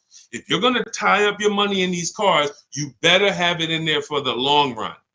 If you're going to tie up your money for 5 years in a depreciating asset, you are losing money in depreciation. Like you can't get it back. That's why you're never happy with what the car is worth. When you come and find out what your car is worth, you're like, I can't believe that's all you're giving me for my old car, because you're thinking about how much you put into it. Long-term owners like this, those of you who have cars that you kept for 12 years, you're not thinking about the resale value, right? Right or right? You're like, Sean, I got so much money out of this car. I had this car, man. The transmission went out. I put a new transmission in it. I got my money out this car. That's the benefit of buying. And if you're not buying, you should be if you're not getting there, you should be shopping for below market leases, never tying up your money in these cars to begin with. It's only two ways. Get out the middle. It's three people: long-term keepers, short-term leasers. Then it's the people that's stuck in the middle. You buy your cars, trade them in. You lease the car, you buy the lease. Stuck in the middle. Go ahead, Dolan. All of this is in my new digital book. If you're like, Deshaun, there's no way I'm going to remember this. You can get my new digital book. It's called Cars from Home, 7 Steps to Saving Time, Money, and Avoiding Dealerships. It's already 5-star rated. Thank you to everyone who has rated and reviewed the book on Goodreads. We appreciate you. You can get your copy. It's normally $97, but for the next 30 minutes, you can get your copy for $24, which is 75% off if you get to my TikTok bio, my Instagram bio, the YouTube comment link, or the Facebook comment link before the 30-minute timer hits zero. After the timer hits zero, price does go back up to $97, and it's worth every penny of $97. This book will be the top 3 most valuable books in your library. And when I say valuable, I mean the books that save you money. There's only a few books. I got a bunch of books. You guys can see I'm grabbing them. There's only a couple of these books that have actually put money in my bank account or helped me save money. There's not a lot of them. This will be the top 3 most valuable books to your bank account. That's all I care about. So go grab your copy, TikTok bio, Instagram bio, YouTube link, or Facebook comments, and you'll have everything we teach in the blueprint of how to get below market leases, below market purchases, below market new cars, used cars, high mileage driving. Everything is in there step by step. It's a blueprint. All right. Go ahead, Dolan. All right. Buy a car for the first time. I'm going through my bank. My budget is $8,000 and I finance the rest. So you have $8,000 cash. You want to see, can I get a vehicle without using that cash? So if you're talking about financing, first thing you want to decide is, what can we get without a down payment? So depending on where I want my payment to be, let's say $350 a month. Maybe I want it to be $350 a month for 5 years. Well, can I get a car with everything I want, everything I need, $350 a month for 5 years? That's my budget. If I could do that, I don't need a down payment. Now, if you say, okay, $350 a month for 6 years, no money down, that's a little more money. If you say, all right, $350 a month for 5 years, but then I'm going to use some of my down payment. Now I can get even more car. And then your max budget might be $350 a month with my down payment for 6 years. See, all of those numbers didn't change, but the terms changed and what you bring to the table changes. That budget doesn't change, but you don't realize if I get a car for $350 a month for 5 years, I paid less than if I get a car for $350 a month for 6 years.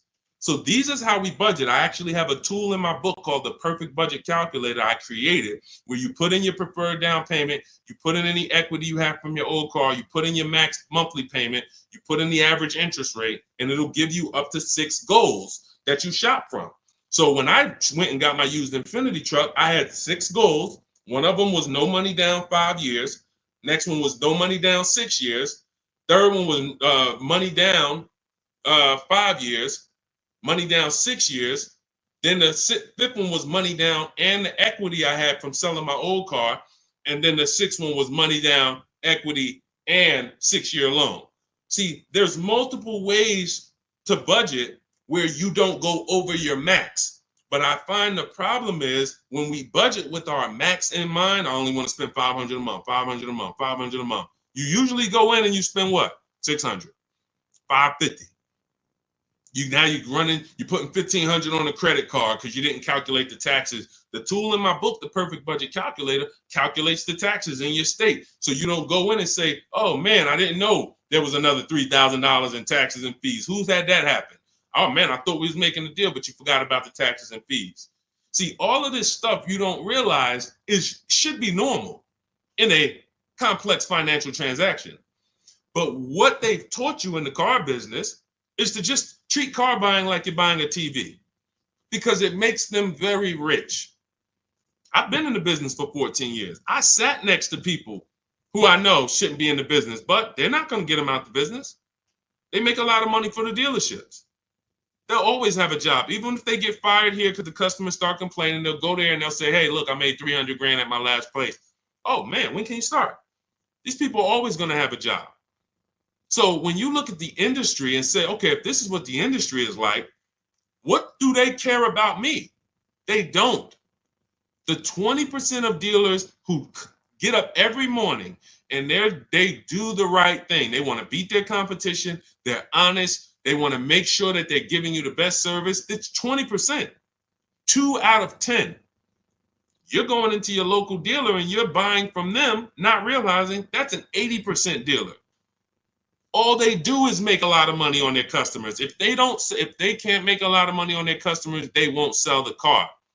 And you know what's beautiful about the car business? For those of you who are wolves and sharks and evil, it's not about the customer winning. It's about you making the customer think they won. I'm going to say that again. For those of you who are like, what business could I get into where I can make 200 grand? And I don't need to have morals, as long you are trained to make the customer think they won. And that's all it's about. If that's why you start high and you come down. If you know your price on your car is $600 a month, you start at $800. This is what the worst people do. You know that the full price for your car is $600 a month. When Mr. Jones sit down, hey, Mr. Jones, all right, we got a great proposal for you. Great news. We're going to make you a great deal today. Your payment's $790 with $2,000 down. What? That seems like a high for this car. The car's only this. That seems real high. And then I didn't even want to do any down payment. All right, so you didn't want to do a down payment. So, all right, look, if I could get the down payment out, your payment would go from $790 to now it's $840. No down payment, though. What's more important than you, the payment or the down payment? No, well, both. But what's more important? If you had to pick one, well, I really don't want to do any money down. All right, so right now we're at $840. Where can we agree?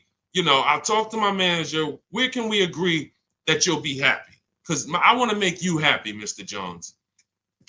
Nah, I mean, I'm thinking of paying I really wanted to be at $500, Mr. Jones. I understand. Where'd you come up with that number? I just thought, like, I'm looking at the car, I'm thinking, 500 seems fair, but follow me, Mr. Jones. You're looking at this car, you know where the demand is, you know there's no cars around. This is all stuff that's not true. You don't know where the demand is because you haven't shopped. There's no cars around. You don't know that because you haven't shopped. But these guys we are absolutely trained to, if you want to use your powers for evil, it is very easy to get you. That's why we don't shop that way. I would never send you in to deal with people who negotiate every day for a living like this.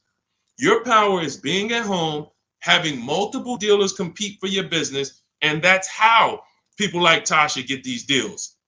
Thousands off on a brand new car, only 1-year-old car. This is how we got grandmothers who do this. Look, India, ridiculous deal on a Toyota. Look, Hyundai, $365 a month, no money down. 2024 Hyundai Elantra, limited with the leather in it. She didn't get that going in negotiating. You can't. But from home, that's where the power is. That's why our entire system is called Cars from Home. I can sit here and walk you through why you can't win. I don't care who you are. So when I'm telling you, you have to change the way you shop.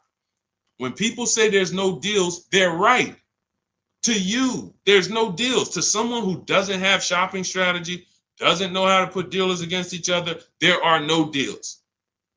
But to people like us, we've been making deals. Let me show you, Benita. Let me show you a pandemic deal. When people were out there thinking, no deals, Deshaun, this is so bad. When is the market going to change? Look, Benita, 2022, she leased her dream vehicle, a 2023 Kia Telluride.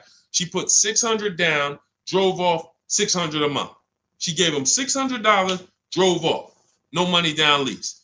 People were leasing and buying these vehicles for $10,000 over sticker. I'm not on here to talk to you about hundreds of dollars. What do I care about hundreds of dollars? You think we're on here? You think we're getting together to gather you guys to talk about hundreds of dollars? That doesn't matter to me. Thousands is all we talk about. Every single thing we discuss here is $1,000 mistakes. You not leasing when you should be leasing. $5,000, $7,000 mistakes minimum. You not getting multiple offers on your car. Could be depending on the car, you look at somebody like Kimberly. Kimberly gets $20,000 off her Maserati. $20,000. Sean gets $20,000 off his F-150 Lightning. These are just some of the, look, even somebody like Tiffany, let's take a smaller discount. She gets a Mazda CX-90. She gets $6,500 off. What happens? There are people who got that same car. You won't say, they're not going to say it. They'll never say it. They'll never come on here and say, hey, Deshaun, I got that same car you just showed her get, and I only got $2,000 off. They won't say I overpaid by $4,500 because I didn't know this. But I'm telling you, I know this because I've been working with people around the country. So understand, we're not here to talk small numbers. When we're tapping in, we're asking you to tap in, lock in, so that you can actually keep thousands and thousands of dollars in your bank account instead of putting it in these cards or giving it to these dealers. That's it. So everything we discuss is out of my new book, Cars from Home, 7 Steps to Saving Time, Money, and Avoiding Dealerships. It's a 7-step process. Doesn't matter whether you're leasing, 7 steps. Doesn't matter if you're buying new, 7 steps. Buying used, 7 steps. You want to sell your leases, which who didn't know you could sell a lease? Put a question mark. Who didn't know you could sell a lease? Type a question mark in the comments. Question mark. Deshaun, what do you mean you could sell a lease? Okay, thank you. We're renovating with the jeans. Okay, look, Lynn, Brooke, Miss Tucker. Look. How much does that cost you? Not knowing, and we begin to teach people to do this during the pandemic because every single car was $7,000 to $10,000 more than it was truly worth. So a Jeep Grand Cherokee, I sold my Jeep Grand Cherokee for $28,000 after I had leased it for 3.5 years. 39 months, I leased it, and then I sold it for $28,000. The vehicle, brand new, was $35,000. Brand new, that Jeep Grand Cherokee Laredo that I leased for $330 a month, paid $330 a month for 39 months. I sold it for $28,000. CarMax won the bid, and I put $9,800 in my pocket. I helped my mother sell her lease on her Mazda CX-5 for $10,200 in equity she put in her pocket. Now, those equity numbers don't exist anymore. That was a once in a lifetime seller's market. Well, so far in our lifetime, so far, there's people who still want that. They still are basing, and you may know people who are like, hey, well, I'm gonna buy this car and I'm gonna flip it because I bought a 2019 Mustang and then I sold that Mustang in 2021 and got all my money back. Try that again. You're gonna lose everything. It's over. It's over. That was a limited inventory, global shortage, chip shortage. Everything's worth $7,000 to $10,000 to $12,000 more. Those who cashed out won. Those who cashed out at that time won big. You can look back over history, and I helped a lot of people do that. You can look at my videos. Some of my biggest videos, 5 million views, 3 million views, was how to cash out. People coming on there, yo, I just sold my lease. I made $7,000. Yo, I made 10 grand because of you. Yo, I sold 2 leases. I'm telling everybody during the pandemic, cash out, cash out, cash out, cash out. You won't be able to do this again. But there's still money to be made if you have equity in your lease. There's still $2,000, $1,700, $3,000, $4,000. Some of you low mileage people who you lease, but you only drive 5,000 miles a year. There's equity there. But you got to know how to get it. You got to know how to get bids. What's the process? And get we get bids from CarMax, Driveway, Carvana, Kelly's Blue Book Instant Cash Offer. What is that strategy alone worth? Just the cash out, just the equity assessment, step 2 in my process is worth. For those of you who trade in cars, that right there, one step out of my 7-step process is going to be worth thousands of dollars to you. So you can get my new digital book, Cars from Home, 7 Steps to Saving Time, Money, and Avoiding Dealership, and you can get it for 75% off. That's my welcome offer to you, but it's only for 30 minutes. You go to my TikTok bio, my Instagram bio, the YouTube comments, or the Facebook comments, click that link, and get your copy for 75% off. You won't even pay the $97 price. You'll pay $24, but you got to get there before the timer goes to 0, and then it goes back up to $97, which is worth every penny. Book's worth every penny of $97. It'll be in your inbox in 2 minutes. And make sure as soon as you get the book, you screenshot the thank you page, because the link to open the book is actually on that page. You open the book on that page, and I also email you a copy, but my support team's email is actually on that page as well, because sometimes you type your email wrong, you're typing fast, you're trying to hurry up and get it before the sale, and then you end up typing your email wrong. We can't send the book to a wrong email, so that you'll have my support team's email there. But this is the most serious thing outside of buying a house. There's nothing more serious to me. And some of you are not going to even buy houses. Some of you like, Deshaun, I'm a renter. I don't plan on buying. That means the car is your most expensive purchase. And you're going to do it over and over again. You might have 5, 10 of them in your lifetime or more. You lose $5,000 on every one because you didn't have strategy. That's a tough gig. That's a tough gig. I wouldn't want to be in that situation. And I'm not going to be. And anyone who's listening to me is not going to be. Go ahead, Dolan. Let's keep the show on the road. Do you need to know all the extras you want? Upgraded sound system items that are not in the base price? Absolutely. Whenever we buy a new car or we shop for a lease, we always build our car. We go on the site because we want to know everything's available, because we don't want to get a car and find out there was an option we wanted that we didn't get. And we also want to know what we can live with and live without. And we want to build our car to come up with an MSRP. So if the car you want the panoramic sunroof, you want the blind spot monitors, which most cars come with now, whatever it is, you need to have an idea of what that's going to cost. So once we build out our car, we determine our car is $42,900 the way we want it. Now, most times we're going to reach out to dealers and they're not going to have the exact car. That's why we always come up with, and when we're leasing, we come up with a couple colors. Buying, we don't compromise as much, because this is a car you need to love. You're going to have it for 8+ years. You don't want to compromise on what you want, or be talked into something, or let you convince yourself of getting something, a color you really don't love, because you're buying this car to keep it for the long run. Now, on a lease rather, you can be much more flexible, because in 2.5 years, you're getting ready to shop again. You get a 3-year lease, 2.5 years, 6 months left, it's time to shop again. So we want to make sure we can be more flexible with that.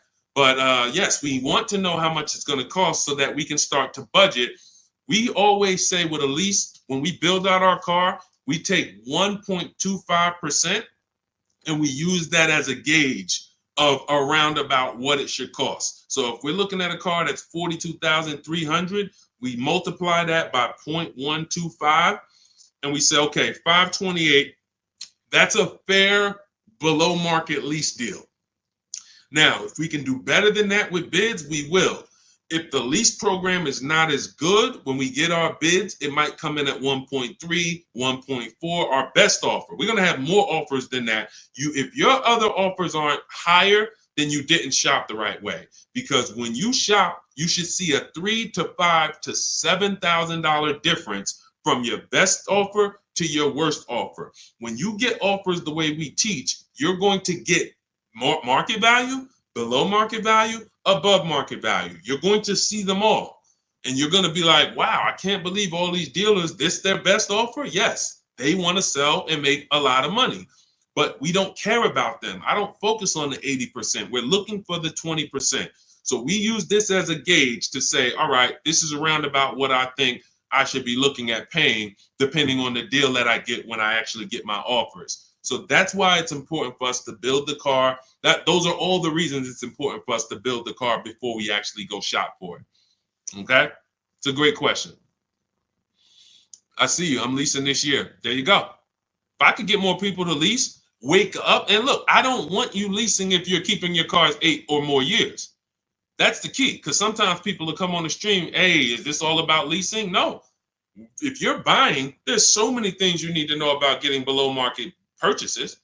New cars, used cars, we haven't had those questions come in. People are not really asking questions about used cars and things of that nature, but I'm answering the questions that Dolan puts up that you guys are writing.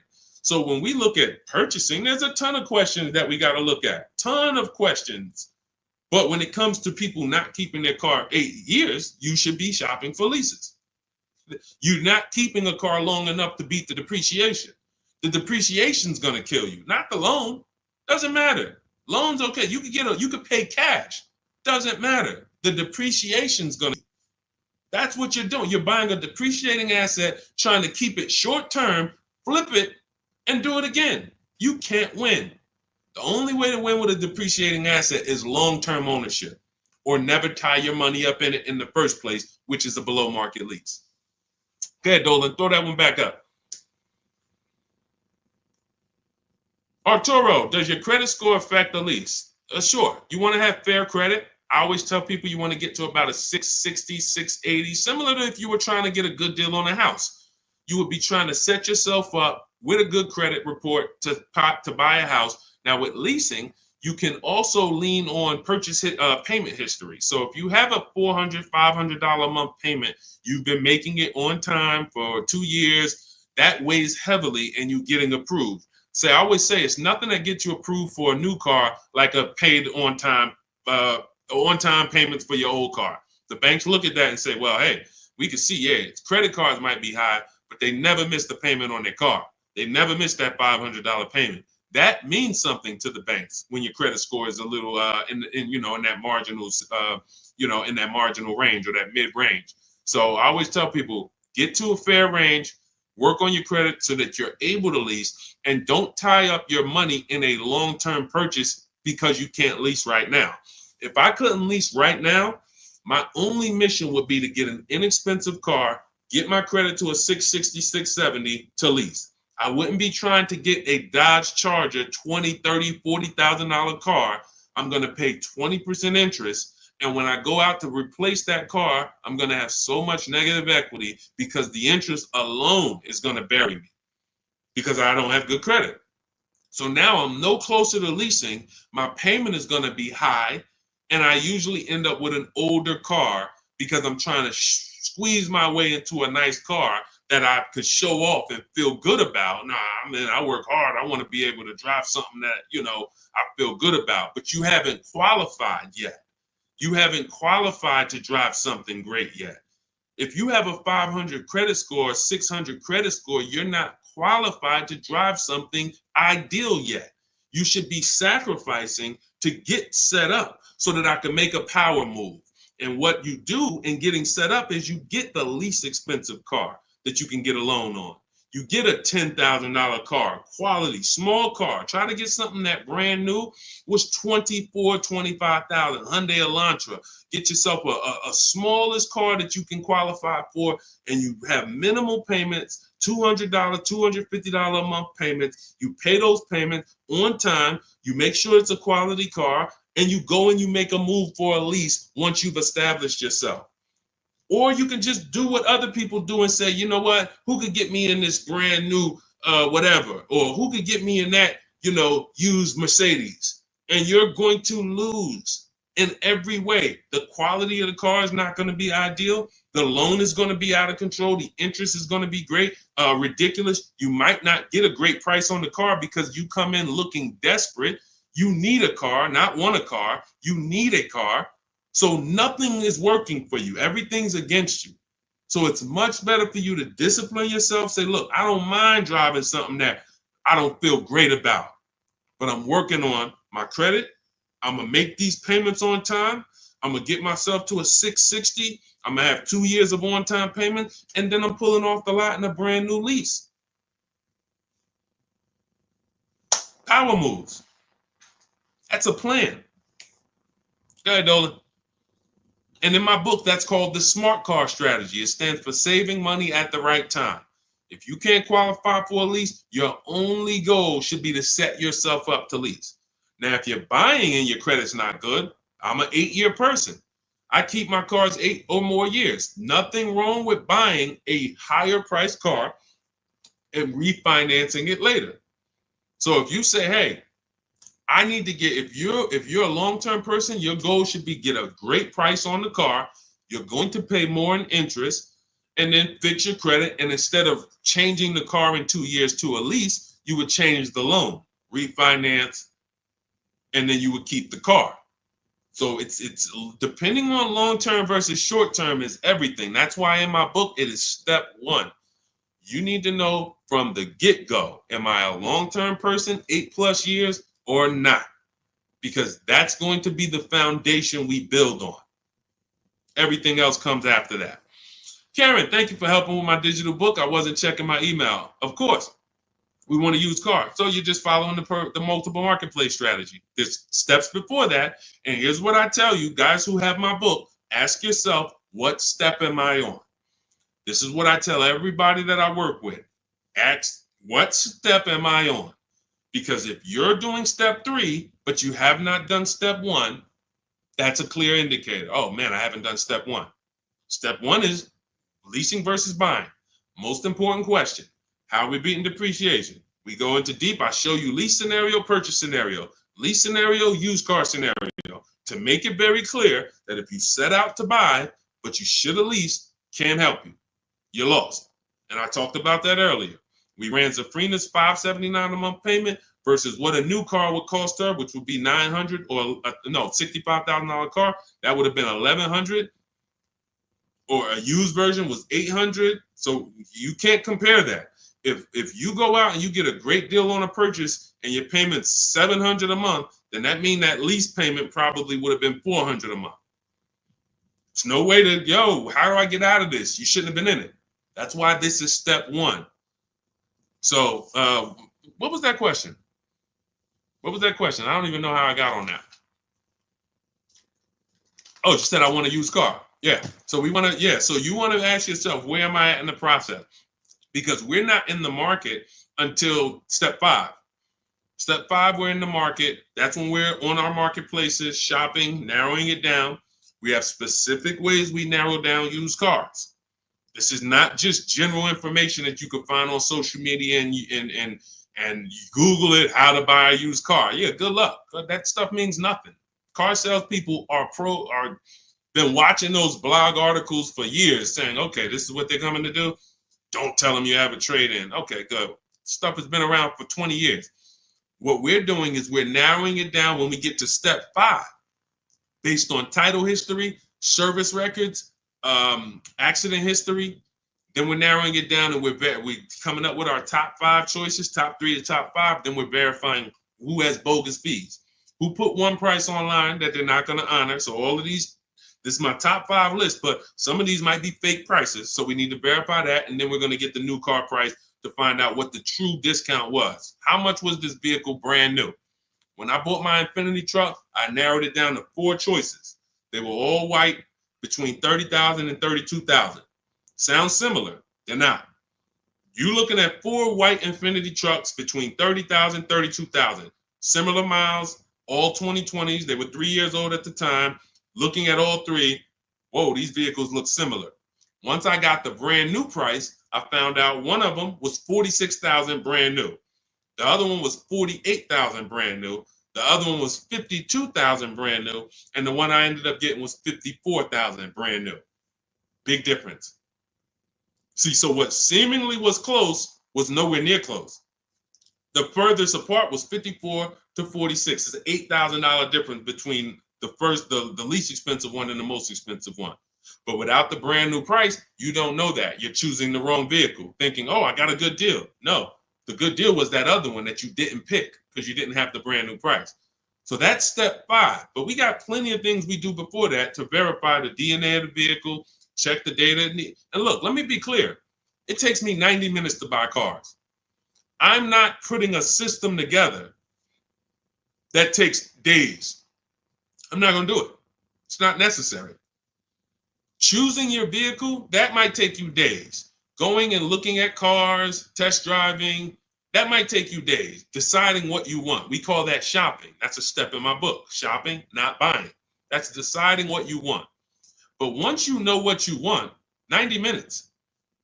Now, first time you use our system, it might take you 2-3 hours because you're just learning. You're overthinking. Haven't trusted our process yet. That's normal. But once you see, wait, this is simple steps. I'm going to websites, putting information here, looking at this. This is stuff a high school kid would do. If I could teach a high school kid to buy a car, it'd be easier than some adults because they don't have to unlearn much. Adults, it's like, hey, but I don't have to go into the dealer. You know, hey, Deshaun, I went into the dealer and this is what they said. Deshaun, my dealer called me and they said this. Well, when did I tell you to talk to the dealer? I thought you were coming to use our system because you didn't want to talk to the dealers. Yeah, you're right. See, that's overthinking. Now, that doesn't mean you're going to lose because we got a lot. That's how a lot of people come. You're trained to do things one way. You have to unlearn that. But once you see what we do, you're like, man, I can do this again next time. It'll take me 2 hours. I get any car I want in the country, Bentley, Rolls Royce, Corolla. It's going to take me 90 minutes because I'm using the internet. We're emailing. You know, I'm not getting in my car and driving to a dealer. So that's what we need to focus on. I know you have the book. Make sure you're asking yourself, where am I in the process? Start with step 1, just check them off. Step 7 is delivery. So when you check off delivery, you're done. You got your car.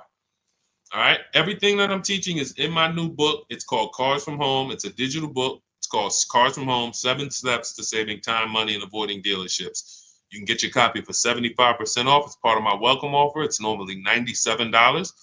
But if you get to my TikTok bio, my Instagram bio, the Facebook comments, or the YouTube comments before the 30-minute timer hits 0, you got your copy for 75% off, which is $24. And it'll be in your inbox in 2 minutes. So once the timer hits 0, price does go back up to $97. And it's still worth every penny at $97. Go ahead, Dolan.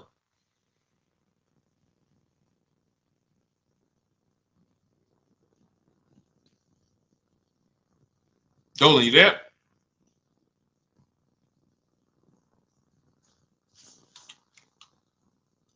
All right. Is it worth buying a BMW or Mercedes brand new or pre-owned certified? That's a matter of budget. As long as you're going to keep the car 8 years, the only difference between a new or used purchase is budget. And if you can afford both, now it's about your values. Do you want a new car because you only buy a new car every 10 years and you're like, man, I'm going to treat myself, I could afford it? Or do you want a pre-owned car because you're like, hey, I want to treat myself, but I could also take a 2 or 3 year old one and I'll be just fine with that. Now, what I always say, if you're going to buy something close to new, 1 or 2 years old, you need to shop the new market first because you might overspend for a 1 or 2 year old vehicle because you don't know what the new market is for a brand new one. So, example, Kimberly saves $20,000 off her Maserati. Sean saves $20,000 off his F-150. Milligan saves $27,000 off her Mercedes-Benz. So when you look at these vehicles, and I show these deals, if you're on YouTube, if you're on YouTube, that's Melissa. If you're on YouTube or Facebook or Instagram, you can see these. You zoom in here, you can see she saved $27,000 off her Mercedes. And some of these vehicles, even with these leases, you'll see people have saved 10 grand, 7 grand. Now, let's take the more dramatic discounts over 10 grand. If you can save over 10 grand on a brand new vehicle, then that means when you go buy a 1-year-old one, what should you be saving? If I know that the new market is 10 grand off, then for a 1-year-old one, I'm looking for about 18 grand off. I'm not looking for 15 grand off. 5 more thousand, I'll get a brand new one. So I need to know what the new market is to know what the used market should be. Now, this is once you get to 3 years old, you don't need to do this, because 3-year-old vehicles, there's a lot of options, because there's only 2 ways dealers get most cars. They're going to buy them off their customers or buy them from auction, or they're going to buy them after the lease. So 3 ways. Buy them after the lease. Most leases are 3 years. They're going to buy them from their customers. Most people don't trade their cars in 2 years. Or they're going to buy them from auction. And most people are not getting rid of their cars in 1 or 2 years. So you don't have a lot of options to choose from. You have limited competition. And when you have limited competition, you have a high chance of overpaying. But if I shop the brand new market and I see, wait a minute, on this car, brand new, I could get $20,000 off. Now, some of you might say, wow, if I could afford, I'll just get a brand new one. If that's the market, because I didn't know that the discount was going to be that big. But once you see this, okay, I know I can't pay more than on a used one. See, somebody who would buy a 1-year-old F-150 Lightning, truck's normally $70,000, $73,000. So they might look at a 1-year-old one for $55 and be like, wow, that looks good. Thank you, Renovating with the Gene. They might look at it and be like, okay, wait, this is a 1-year-old vehicle and you asking $55,000 for it? That sounds good. Because it's brand new. How much is it brand new? Well, 73 brand new. Whoa, that's a big discount, man. All right, yeah, I ain't gonna even argue with you. Let me get that. Not realizing that the brand new market on that vehicle, the person saved $21,000. So 73, 63, 53.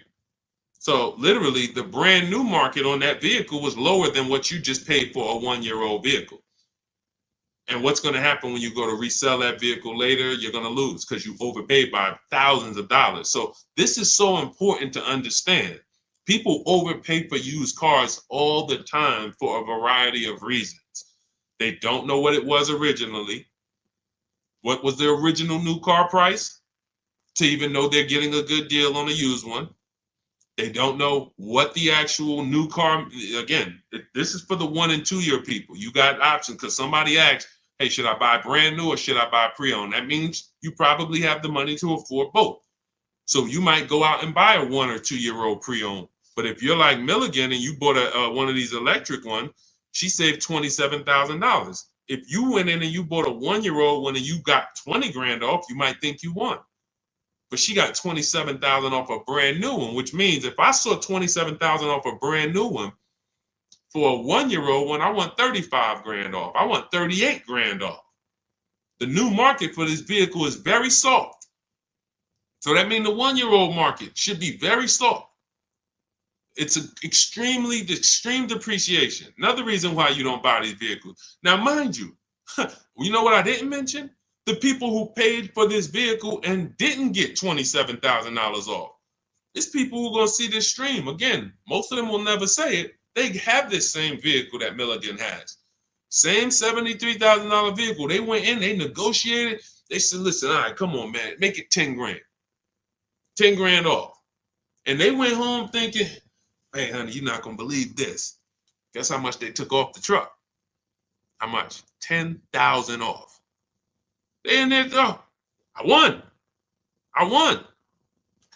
See something like this? That's why you can't feel for the bottom. Negotiating and feeling for the bottom, wondering, all right, I think I'm at the bottom. That sounds good. You can't win. In fact, I've showed you multiple ways you can lose huge like that, and people are losing like that. You can't feel for the bottom. You don't know what we have as the dealers. You don't know what rebates I have. You don't know how many incentives I have. You don't know if the manufacturer sent us extra money because we got to move these vehicles. You don't know any of that.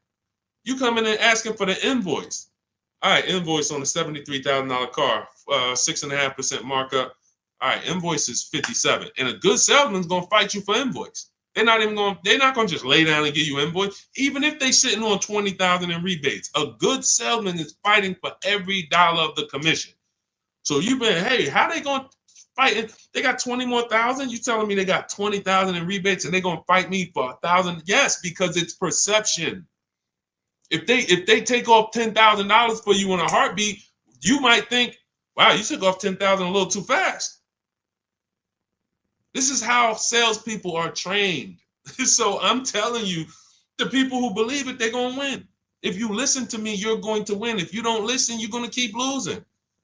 And when I say losing, I mean, show me your car deals. Show me your car deals. That's all I care about. Sean, I'm going to do it my way. Okay, show me your car deals. DM me. Sean, I did it my way. How this look? All right, would you bet me $1,000 I can't find a better deal than this? Would you take the bet? I'm looking at your deal. You did it your way. Yeah, I went in. I negotiated this thing. Okay. Would you bet me $1,000 that I can't find a better deal than this? Oh, nah, man. I don't think I want to take that bet. I know you don't, because you don't have confidence that you actually got the below market deal. You might have got the best price from that one dealer.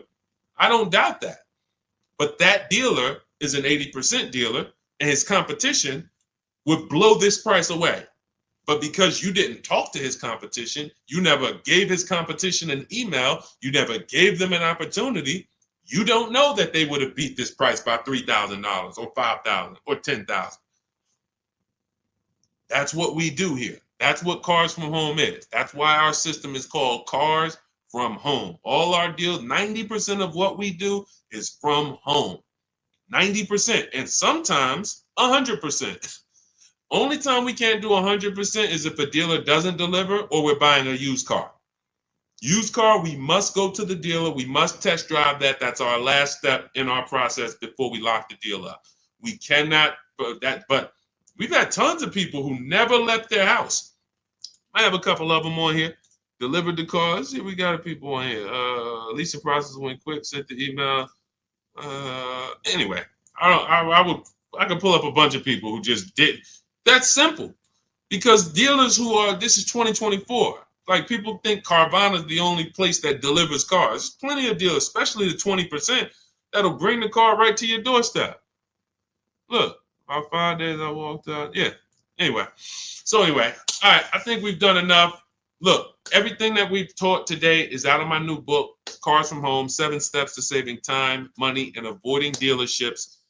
It's a 7-step process that I've developed over 14 years in the car business to buy, lease cars, to buy and lease cars below market value in 90 minutes. This does not take a lot of time. This is the easiest way. You don't have to be a great negotiator. You will stay at home where your power is, where you can put dealers against each other, put banks against each other. Thank you so much, Renovating with James. And you can employ competition. The same way you shop for everything else, competition, you can bring that to your car deals. And that's the only way you're going to get below market deals. And that's the only way you're going to start to enjoy car shopping. When you're at home and tons of dealers and banks are actually competing for your business, you actually enjoy that. That's why when you see people like Teddy, who said that I will never lease another car any other way. Look, suppose it's a bit wordy. Look at Teddy. You got his BMW 2024 i4 M50, $73,000 vehicle. His best offer was $856 a month, which is a 1.16 lease. His highest offer was $1,123 a month from another dealer. His closest dealer, his local BMW dealer, was where was it? Look, the dealer closest to me was $986.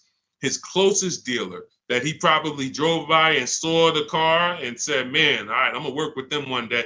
$986 a month. He ends up paying $856, over $130 less than his local dealer. But he did it from home. And he said at the beginning, I will never, I repeat, never lease another vehicle any other way.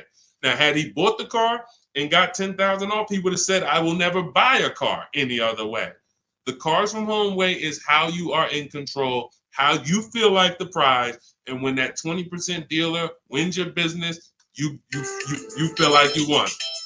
You know you won. So, all right, let me get out of here, y'all. Grab your copy as my welcome offer to you of Cars from Home. 7 steps to saving time, money, and avoiding dealerships. 30 minutes only. You can get it for 75% off, so you won't pay the normal $97. In my TikTok bio, my Instagram bio, click the picture of me, the YouTube link, or the Facebook link, and grab your copy. As long as you get there before the 30 minutes is up, you got it for $24, and you'll have everything step by step. You don't have to remember any of the things we've spoken about over the last hour, 15 minutes. You don't have to remember them because you will have the blueprint step by step. Leasing step by step, buying step by step, selling leases, selling your cars. We never trade cars, getting out of negative equity. All in there, high mileage driving, everything in my 14 years of experience is in that book. All right, so I look forward to you guys using it. Make sure you send me your success stories. Write me emails when you make your deals. Let's continue to 30 minutes now. It's only available for 30. Now, it's available forever. $97 is the price. Normal price of the book is $97. But for 30 minutes, you can go to my TikTok bio and you can get your copy for $24, which is 75% off. All right. God bless you guys. I'll see you soon. And keep unlearning, keep relearning. Thank you. Thank you.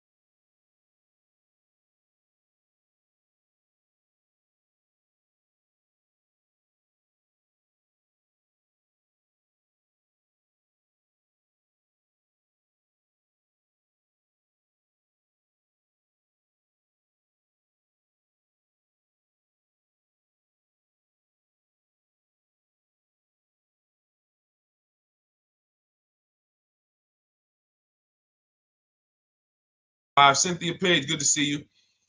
But the first thing I want to do is warn everybody to tell your friends, sell their electric cars. Show them the video. Show them why. Because this guy just said to me, no, I really think electric cars are always going to have their place. What's going on? Good to see you, Isaac. I appreciate you. And could everyone share this broadcast if you are a sharer? I realize everyone's not a sharer, but to the sharers, could you share this broadcast? Shout out to you.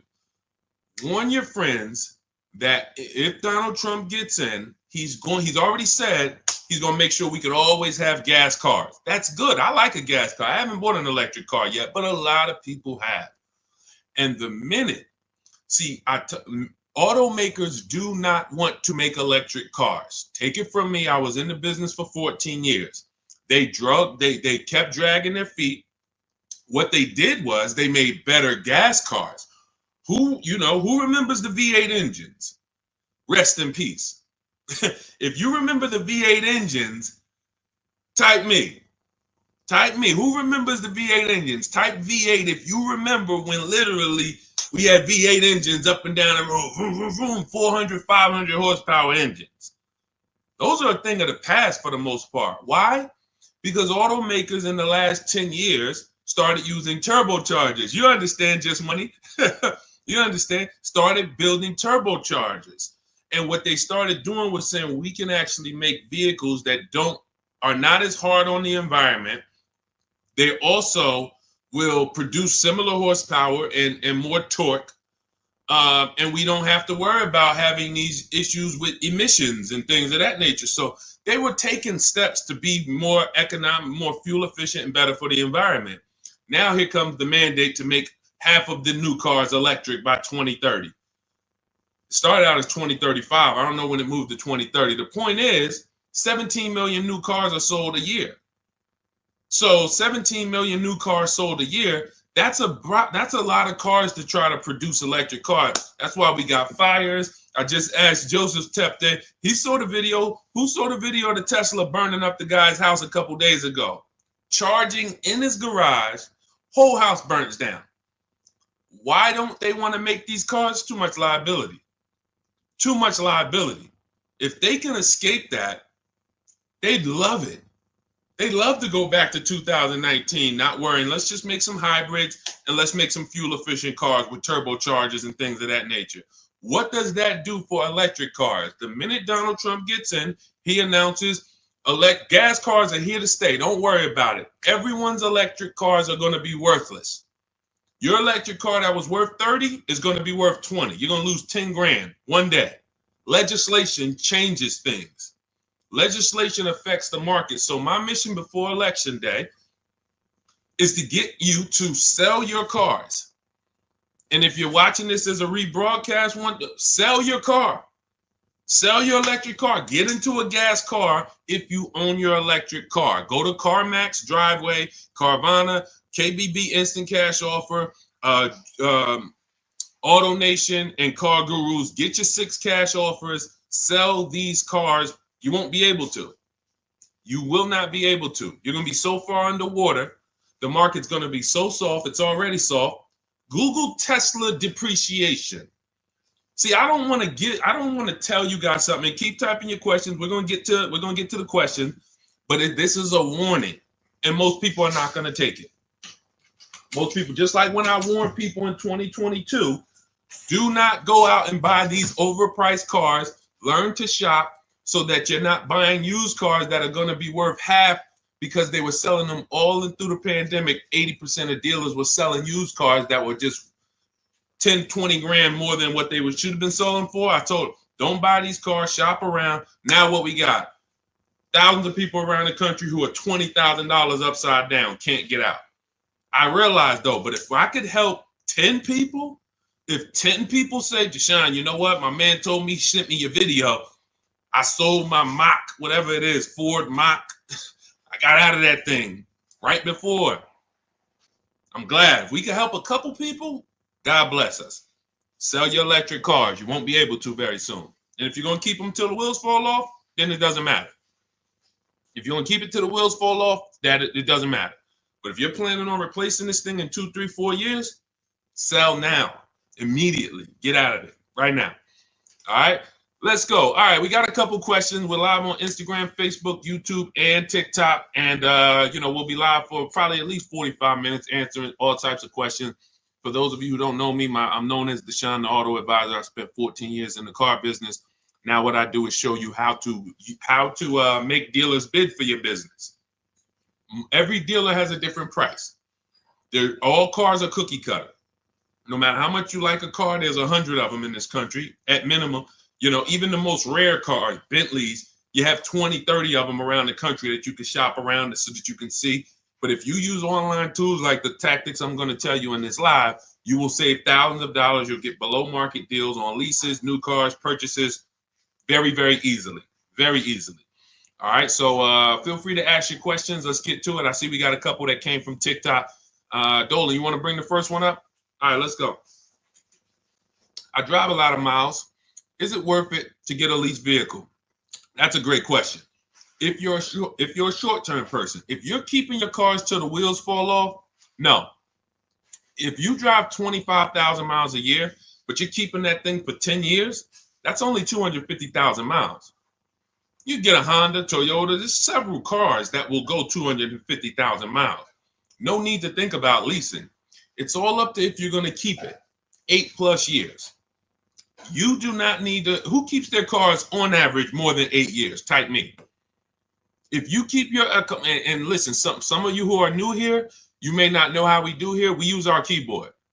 Listen, I know there's lives where you just sit back and you watch the person's telling jokes or just talking. We dialogue here because this is a finance channel, so we spend a time dialoguing. So stay close to your keyboard. That's how you're going to get the most out of what we're doing, and that's how you're going to save the thousands of dollars on your car. Okay, I see you, Alton. All right, I see you, Amanda. Okay, if you keep your car more than 8 years, Don't think about leasing. If someone in your house is keeping their car more than 8 years, they should not think about leasing. Doesn't matter how much they drive. Just get a quality vehicle, get a below market price, keep it long term. You're going to win. If you're not keeping it more than 8 years and you are putting high mileage on your car, you are losing more than anyone, because your car is worth less depending on how much you drive. Let's just say you got a car that's worth $30,000 today. You drive average miles. Average miles. What's the car worth in a year? Throw some numbers out, y'all. Throw some numbers out. $30,000 car. You drive at average miles. What is it worth in a year? What does that car depreciate in a year? From $30,000 today, what is it worth next year? Throw a number out. Okay, man, the 19. That's fair. That's a little steep, but 18. Okay. Somebody said 10,000. Man, what kind of car you buy? Listen, that's how electric cars are about to depreciate. It's so funny. That's how electric cars are about to be. They're going to be worthless. The investment in the infrastructure isn't worth it. Okay, so now let's just say you have a $30,000 car. You drive it 40,000 miles in 1 year. 40,000 miles. Isn't it worth a whole lot less? Yes. So depreciation is what you're thinking about when you're considering when to lease. And what I teach people, this is step one, is if you're not keeping your car 8 years, you're not going to keep it long enough to beat the depreciation. The depreciation is going to kill you. Now, cash buyers understand. All my cash buyers type $. Cash buyers understand, because they buy a vehicle. If they went to replace it in 3 years, they see what it's worth. They know what they put in. They know what they're getting back. And they're like, oh, this doesn't make sense. Payment buyers, they don't. Because all you really care about is payment. So they manipulate payments on you, stretch the loan out, 6-year loan, 7-year loan. You don't see how much you lost, and that's why you think you won. But in depreciation, cash buyers will always see how much their vehicle has depreciated. So how do we avoid it? Below market leases. In the short term, if you are not keeping your car long enough to let the depreciation cool off, then you should be shopping for a below market lease. Now, let me show you what a below market lease looks like, because you may have never seen one. I'm sure you've seen lease commercials, 3,000 down, 4,000 down, plus tax, all of this. But this is what a below market lease looks like. You take, let me do an average vehicle. Let's take Raphael. This is a Jeep Grand Cherokee. Pretty popular vehicle, common vehicle. 45,000, let's call it a $46,000 vehicle. She got it for $549 a month. 1.19% of the MSRP, no money down. She gave him her first month's payment. She drove out of there. That's a below market lease. Let me show you another one. Look, India. She got a new Hyundai Sonata Elantra. 2024 Hyundai Elantra Limited. 36 months, $365 a month, no money down. That's a below market lease. So the key, there's 3 prices, whether you buy or lease. There's 3 prices you can pay. Market value, that's for negotiators. They're going to feel for the bottom. They're going to try to get to the bottom, but they won't ever know the bottom. So they're going to pay market value. Above market values for people who just can't negotiate at all. You just kind of close your eyes and can't wait to get it over with. And then below market value. Now, how do we get below market leases and purchases? Competition. Very simple. Competition. Putting dealers against each other, buying cars like we buy TVs on Amazon, multiple offers, multiple options while we sit at home and let people bid and compete for us. That is below market shopping. Now, that's everything I teach in my new digital book. It's called Cars from Home, 7 Steps to Saving Time, Money, and Avoiding Dealerships. It's already 5-star rated. You can Google it. You can get a copy of it as part of my welcome offer for 75% off. It's normally $97, worth every penny. You can see all the reviews. But if you get to my TikTok bio, my Instagram bio, the YouTube comments, or the Facebook comments before 30 minutes is up, you can get yours for $24. That's 75% off. So you go activate your link, click the link in those bios or in the comments, and you can get a copy for 75% off. And you'll have everything I teach in a step-by-step way to getting these deals. But for sure, to just sum up your question and keep typing your questions, everyone, we'll get to as many as we can. If you're not keeping your car 8 years, you should be shopping for a below market lease, no matter how much you drive. Only caveat is if you're doing Uber or something where you can't predict your miles, the more miles you drive, the more money you made. That's a different structure. But it's just if you're in a sales job or you're a realtor, no question about it. Leasing is for people not keeping cars 8 years, as long as you get a below market lease. Go ahead, Dolan. Next question. I see y'all running up the likes on TikTok. Shout out to everybody double tapping the screen. Let's go. Every time you hear something you like, if y'all keep double tapping the screen, y'all keep running those likes up, we appreciate you. And, shout out to the people who really support the movement, not the people who check into the broadcast, the people who support the movement, the sharers, the new followers, the people who tag their friends, the people who double tap the screen, the people who hit the like button. Shout out to y'all. We couldn't do this without you. We appreciate you. Banana phone, 10,000 down, 725 credit. What car should I get? It's a lot of them out there, man. Pick one that you like. And first things first, decide how are you. You already have the credit to buy or lease. I would really consider, see, that 10 grand down is how people, that car, if you don't buy a car right, which means you lease it, you buy it, but you should have leased, that 10,000 is going to be absorbed into that car. It's literally going to be sucked from your bank account into the car. You're not getting it back. You're not getting it back. So I'll give you an example. If we look at Zafrina got a $65,000 vehicle. No, that's Teddy. Let's use Teddy. $73,000 BMW he got. He put no money down. His payment's $856 a month. He used our system. We contact 25 dealers. Now, you can do it your way. You want to call around, talk to managers, get offers, that's fine. I just recommend you get at least 5 offers. Because what we've seen, I've seen this, been in the industry 14 years. I've been helping people online for more than 3 years now, all around the country. 4 out of 5 dealers are overpriced. So once you get your offers, you need to get at least 5 for you to get the below market offer. But now he comes and he gets $856 a month, no money down. His highest offer was $1123 a month out of all the offers he got. He said he got 10 offers from home.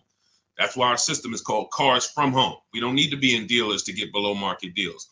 So if he had bought this vehicle, even if they gave him a big discount, instead of 73, let's say he got it for 63. Let's say he got 10,000 off. Let's round it up to 65, even though the taxes will be more than that. Let's round it up to 65. Every $5,000, I need my people who know this to get ready to type this. Every $5,000 that you borrow on a loan is about how much per month? Every $5,000 that you borrow on a loan, and I'm gonna hop on Instagram because I want to see these comments. Thank you, Anthony Austin. Shout out to the people who tapped in. So check this out. If it's $100, it's $100 per month.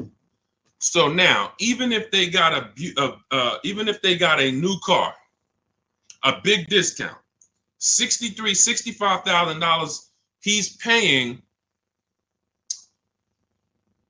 $1,300 a month. He's leasing it for $856 a month. So there's no, you can't make that make sense. There's a saying, it's taken off the last couple of years that math is not mathing. If I'm driving the same BMW as you and I'm paying $856, you're paying $1,300, you lost. Can we agree? Agree? Can we type agreed? If 2 people are driving the exact same car out the dealership, one's paying $856, no money down, one's paying $1,300, no money down. Can we agree to $1,300 loss? Can we agree? Agree, right? Okay, so this is deal structure. This is deal structure. Now, mind you, think of the scenario I just used. $73,000 vehicle. He got $10,000 off of it. That would be a good discount. I think anybody would feel good if that was the below market offer on a BMW, 10 grand off. I think anyone would feel good, man. I saved 10 grand off this thing, but you still lost. You're paying $1,300 a month for 5 years. This person paying $856 a month because you structured your deal incorrectly. You put it on the wrong foundation. Now, if you're going to keep the BMW till the wheels fall off, then buy it. Pay the $1,300, pay the thing off, and then you got a BMW that's paid off. You can keep it for 8, 9, 10 years. If that's the strategy, forget about leasing. But if you're not keeping it 8 years, you lost.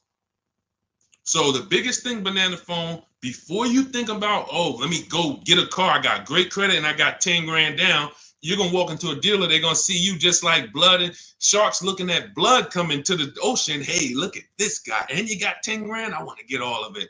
I'm going to get everything out of your bank account I can in the shortest amount of time I can. So instead of you doing that, you slow down. Decide, am I keeping this next car 8 years? If not, I should be shopping for a below market lease on whatever I want. And take the time to go look at cars. Take the time to go look at cars. Go test drive cars. You're about to go spend, you're about to make a 5-figure decision. Don't make that decision in a rush.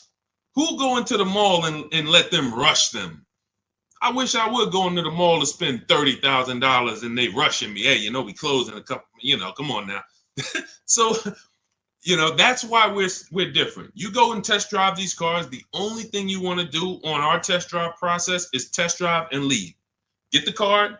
Thanks a lot. Leave. Thank you. Leave. We never talk numbers in the dealership. So if you want a step-by-step process of how we do this, you can grab my new digital book, 75% off. It's called Cars from Home, 7 Steps to Saving Time, Money, and Avoiding Dealerships. Everything in there about below market leases, below market purchases, below market used cars is in there in a step-by-step way. But the first thing you want to do is ask yourself, how many years am I keeping this next car? If it's not 8, you should be shopping for below market leases, or somebody's going to get all that 10 grand out of your bank account. It's going to go into theirs. Go ahead, Dolan. Next question. Keep typing, y'all. We'll get to as many as we can. Shout out to the people on Instagram. Shout out to the people on every platform that's tapped in. Shout out to the sharers. Thank you to everybody who shares the broadcast with somebody. We cannot do this without you, and we appreciate you. Let's go. When should I tell them about the GM Family First discount? As soon as you're getting your offers. As soon as you're getting your offers. Now, let me tell you something about the people who have GM Family, X-Plan Ford, Mercedes Fleet, any special pricing where you think it's going to eliminate you needing to shop around. You're going to leave big money on the table because 4 out of 5 dealers are going to lie. That's just what we know. Not just because I'm not saying that because I was in the business. I'm saying that because I have people all around the country who we shop together. So we have real-time data to show 4 out of 5 dealers on average is going to lie. They're not going to give you the GM price. If they give you the GM price, they're not going to give you any rebates they may have because they'll love for you to come in. That's why when you come in and say, hey, you know, get me to the invoice price, we got a deal. Love it. You didn't know I got $3,000 in rebates. Just get them the invoice price, show them the invoice, write it up, deliver the car. Love it. So what you need to do is you need to shop around, get multiple offers, tell everyone who you're getting an offer from, you're a GM supplier or GM family, and then look at the offers while they're in front of you, while you're at home. Because you cannot depend on someone to say, here's the GM price. What other offers? What if there's $5,000 rebates? What if there's $1,000? They're not, if you didn't ask for that, they're not going to volunteer it. So when you're at home, you sit down, we contact 25 dealers. In my book, I have a system where I teach you how to go online, contact 25 dealers in 20 minutes using my email scripts, and you're going to get 5 offers in about 48 hours. It's constant. It's a system. It's the McDonald's system of car buying. Now, if you want to do it your way, you call around. What I'm telling you is get 5 offers because that's the only way you're going to prove to yourself that dealers are overpriced and you need to get 5 offers. See, like we said about Teddy's deal, his best offer on his BMW is $856. His worst offer is $1,100 plus. That was a dealership consciously wrote, hey, Teddy, that's our best offer, man. $1,100 plus a month, which means they ain't worried about selling that car to Teddy. Somebody else walks into the dealership and wants that BMW, they're going to sell it to them for $1,100. They'd rather not sell it to Teddy because they know someone's going to pay us $1,100 for this BMW. Unfortunately, some person who doesn't know what they're doing, they'll call them a sucker. Some sucker's going to come in here and pay this. This is our price. We don't care if Teddy doesn't want to take it. No problem. Someone else is going to pay it. So this is why we must shop around, because you don't know if you're dealing with what we call an 80% dealer, which are overpriced, no matter how much you negotiate, or are you dealing with a 20% dealer? The only way we know that is by looking at all their offers, getting at least 5, and then picking the below market offer. Okay? All of this is in my digital book if you want the blueprint. It's called Cars from Home. You can Google it. 7 steps of saving time, money, and avoiding dealerships. It's already 5-star rated. Thank you to everyone who's reviewed it. And as part of my welcome offer, you can get yours for 75% off. In my TikTok bio, click that link, the Instagram bio, the YouTube comments, or the Facebook comments, and you'll have it in your inbox in about 2-3 minutes. You'll have a permanent blueprint for how to get these below market deals from home. You won't be spending more than 20-30 minutes in a car dealership. And we never talk numbers in a dealership, ever, ever. Never talk numbers. You need to have a deal by the time you get to the dealership. If you're talking numbers trying to get a deal in the dealership, that's never what we teach. We never do it. You have no leverage there. The car dealer has all the leverage, and you're emotional. No matter how much you try not to be emotional, the car is next to you, it's outside, you're emotional, and that's all going to work against you. Go ahead, Dolan. Keep typing your questions, y'all. We'll get to as many as we can. What is a below market lease? 3 prices. Above market value, below market value, market value. What are average people paying? That's not a deal. If you walked into anything, anywhere, and you paid what most people pay or the average price paid, it's not a deal. It's average. Now, if somehow you don't know what you're doing and you're able to get hit with an offer that is above market value, whether it be, they're charging fake fees, or whether it be they're charging a market premium, or whether it be most people get a $5,000 discount, you got no discount, you paid above market value.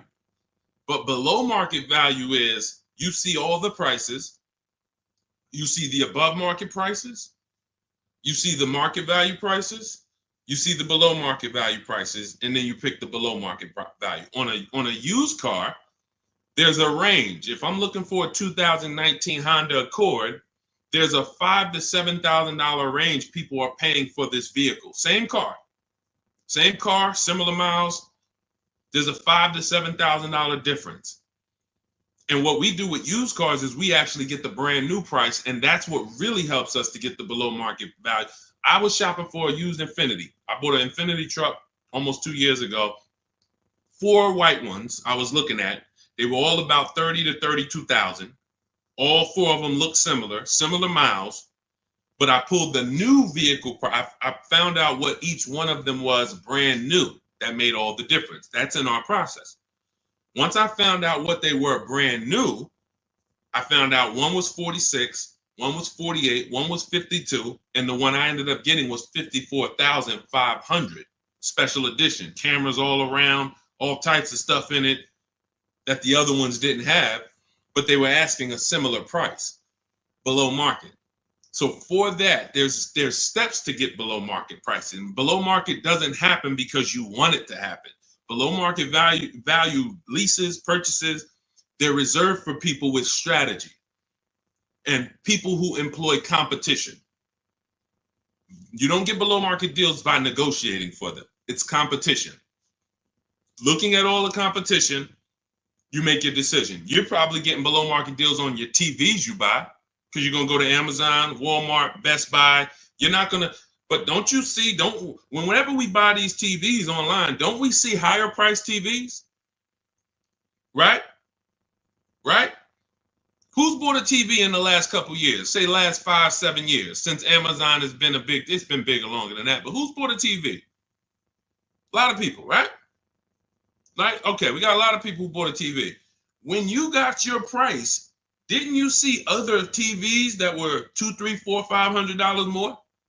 Someone's buying them. Someone's buying them. You go into Walmart, you see TVs that are lined up that are a whole lot more. Man, these TVs overpriced. Someone's buying them. So that, especially with cars though. And that's why you have to prove to yourself what below market deals is by shopping the market. And we feel we have the best system to do that because we've helped more people do it than anyone. There's no one who has an official system for putting dealers against each other and creating competition like what we do, the Cars from Home system, be it in my book, be it in my coaching program, depends on how you like to learn, but all that info is in my bio. For those who want to know about my coaching program, where you want videos and you want to work with me directly, you can go to shopwithdeshaun.com or you can go to my bios there. I don't care how you do it. And I'm going to continually say this. I don't care if you don't do anything, if you don't do it my way. But if you call around and you get multiple offers and you want to talk to dealers, I don't care. My biggest thing is you pay below market value.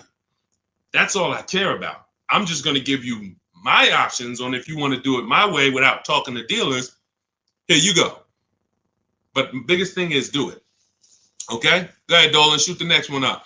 Let's go. Keep typing your questions. EHH, good to see you. Bernie Watt, shout out to the people checking in on TikTok. I see you, Nans. Good to see you. Good to see you, Michelle, 423. High mileage driver, limousine service. Should I do a used car lease? Not really used car leases out there. You're going to see people have tried it. Lexus tried it. BMW tried it.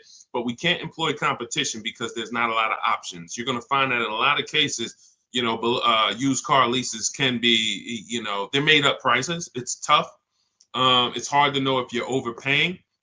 But if you do find one, it's worth considering. But again, I'm not going to make a deal without having other offers. So 99 times out of 100, leases are brand new cars. And I don't want to assume anyone knows that. So that's a good question. Leases are brand new cars. That's another benefit of leasing. You're driving brand new cars. You're the first owner. Brand new car smell you're getting every 3 years, and you're paying cents on the dollar compared to what people are paying to purchase them, as long as you're getting below market leases. So if you know how much you're going to drive, I will be leasing. If you know I'm going to drive 25,000 miles a year, I'm going to drive 20,000 miles a year, in most cases, then I would be leasing. Now, if you go below that, you could always sell the lease. I know some of you don't know about, most of you probably don't know you could sell leases. We've been doing it for 3-4 years. It's always been allowed. But, during the pandemic, I saw the opportunity for us to make thousands of dollars selling our leases, and made lots of videos about how to sell leases. And a lot of people came and sold their leases when the market was hot and high. And some people made $7,000, $10,000, $12,000, $15,000 selling their leases. So although values are not that high, we still do a check before we return our lease. So if you're under miles, or for those of you who you only drive 5,000 miles a year, the minimum lease might be 10. You're just going to sell that lease at the end and make money on it. So, this is all in my book. That's step 2. We call that the equity assessment. We never return a lease without doing an equity assessment to find out if the market value we could sell it for is actually higher than the payoff amount. So, but yeah, what I would do is I would spend the time considering, can I plan my mileage? Can I predict it? Now, let's say you can't. Let's say you're like, Deshaun, you know what? Some years I'm going to do 20,000 miles. Some year I'll do 40. Then I wouldn't tell you to lease. I would tell you to make sure that your loan, I want you to forecast. See, with a depreciating asset, what the people who learn from me, you're learning to forecast. You must forecast with a depreciating asset because you lose in the short term. When you buy it, you lose. So if you went to buy a stock and they said the stock's going to drop in the short term, but in the long term, it'll come back. In the long term, it actually makes then picture you trying to buy them and flip them in 2, 3, 4 years. You're going to just lose money, lose money, lose money. That's what people do when they buy cars that they only plan to keep for 4, 5, 6 years. You're losing in the short term. The depreciation is killing you, and it's killing your finances. So now you forecast out, how long am I going to keep this car, this limousine? You might say, all right, 4 years, I'm going to turn it. Your loan shouldn't be more than that. You should always, and this is for Uber drivers, Turo drivers, people who can't predict their mileage, always plan to take a loan that by the time you go to replace the car's paid off. Because what a lot of you are doing is you're taking regular loans, like average people like us, 5-year, 6-year loans. But you're not an average person. You're running a business. When you take a 6-year loan as an Uber driver and you look up in 3 years and you have 120,000 miles on your car, now you're like, okay, I think I want to replace this next year. I'm going to get me a new one. Now you're going to have 150,000 miles.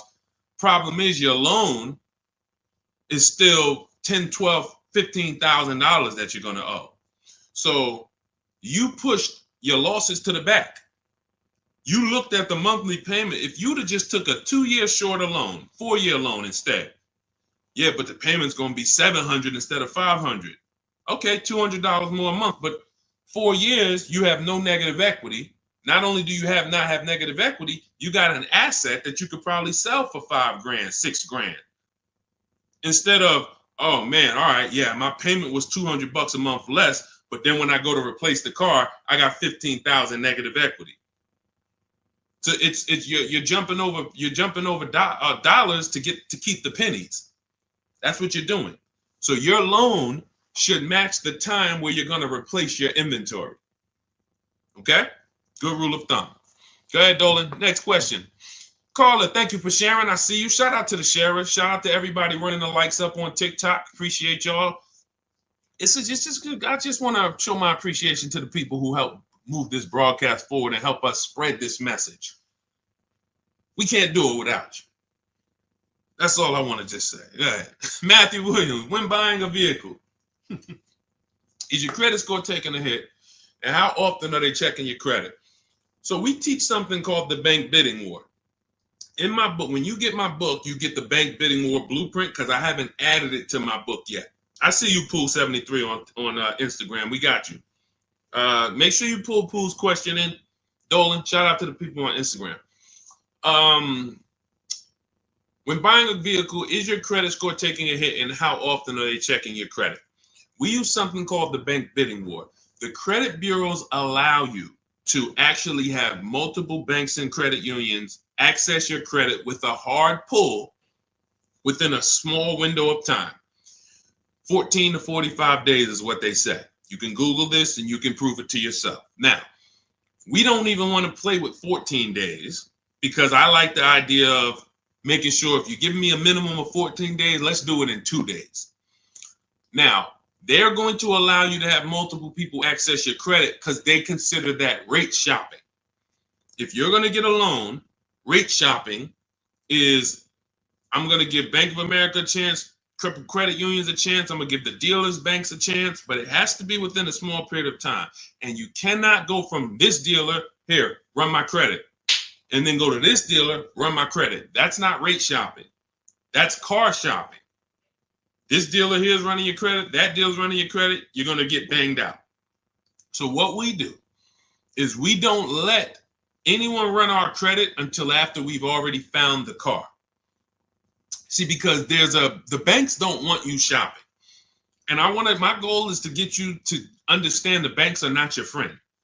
You may think the bank, oh, this is my bank, I've been working with them. Listen, they're not your friend. If they weren't making money on you, they wouldn't be doing business with you. So the money in loans is so big. There's so much money in loans. It's amazing. Why do you think banks are rich? Like, why do you think banks are in the banking business? They don't sell cars, they sell money. So what you want to do is realize that if banks don't want me to shop around, what are they going to start doing to keep me from shopping around? Well, they're going to give me a hard credit pull to get a pre-approval. Who's seen that? Hard credit pull to get a pre-approval. Stay by your keyboard, y'all. Remember, new people, we dialogue here. This is what we do. So you got to stay by your keyboard if you want to get the most out of what we do here. Hard credit pull, pre-approval, it's trash. Because now they've actually pulled your credit with a hard pull. The minute they pull your credit, they start the window of the rate shopping window is open. So that means you only have a certain period of time to have anyone else access your credit before that window closes. And those hard, that, if your credit score is going to drop 10 points for that hard credit pull or 8 points, whatever it is, If you do it again outside of that window, it's going to drop again. So we don't ever do hard credit pulls for pre-approvals. We always need to get a pre-approval with a soft credit pull if it's available. If not, then we use a tool. In my book, I have a calculator I created. It's called the Perfect Budget Calculator. By the way, in that book, I have 5 calculators I created. You can't find them on Google. That alone is worth the price of the book. Different calculators. We counter dealerships with. We buy used cars. You get to a part and you're like, wow, I've never seen a calculator like this. Yeah, because we invented it. So we use the Perfect Budget Calculator. We take the average rate in the market and we budget. The budgeting tool actually tells you exactly what you can spend on a car, gives you multiple goals, so you're always below your maximum, and then you go shop. Because the only purpose for a pre-approval is budgeting. That's it. Just like, we got homeowners on here, right? You own a home? You own a home? Type yes. Homeowner. The only purpose for the pre-qualification is to see what you can afford, right? That's all we need the pre-approval for. So that's why I created the Perfect Budget Calculator, so that you can actually use it. It creates the budget and then you move. I see you, AdWash. Yeah, that's the purpose. So we don't need the loan until we find the car. Just like with the house, I don't need the loan until I find the house. What I need is a pre-approval or a pre-qualification so I can budget. Then I go shop. Once we find the house, or find the car rather, that's when we now come home, we bring that paperwork home, and we let all these banks and credit unions bid, and we compete and let them compete. This person's going to give you 7%. This person's going to give you 5.9%. This person's going to give you 9%. And all of these people are going to compete, and then we let the dealers compete, and we see who wins. We never pick anyone to do our business with until they win a bid. That is the Cars from Home system. Whenever we are buying, that's how we guarantee below market offers, because someone won the bid. You were competing against all these people to get my business, and you won. You were competing to buy my old car, you won. That's how we do. So that's the bank bidding war. You find your car, then you come home, call your bank, your credit union, online dealers, online bank, you let them compete.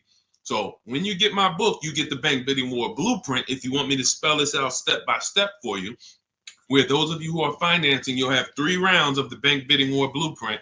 The bank bidding war to make banks compete at various stages, because there's a lot of money and interest. So this is all in my new digital book, Cars from Home, 7 Steps to Saving Time, Money, and Avoiding Dealerships. It's normally $97, but you can get yours for 75% off as part of my welcome offer for 30 minutes only.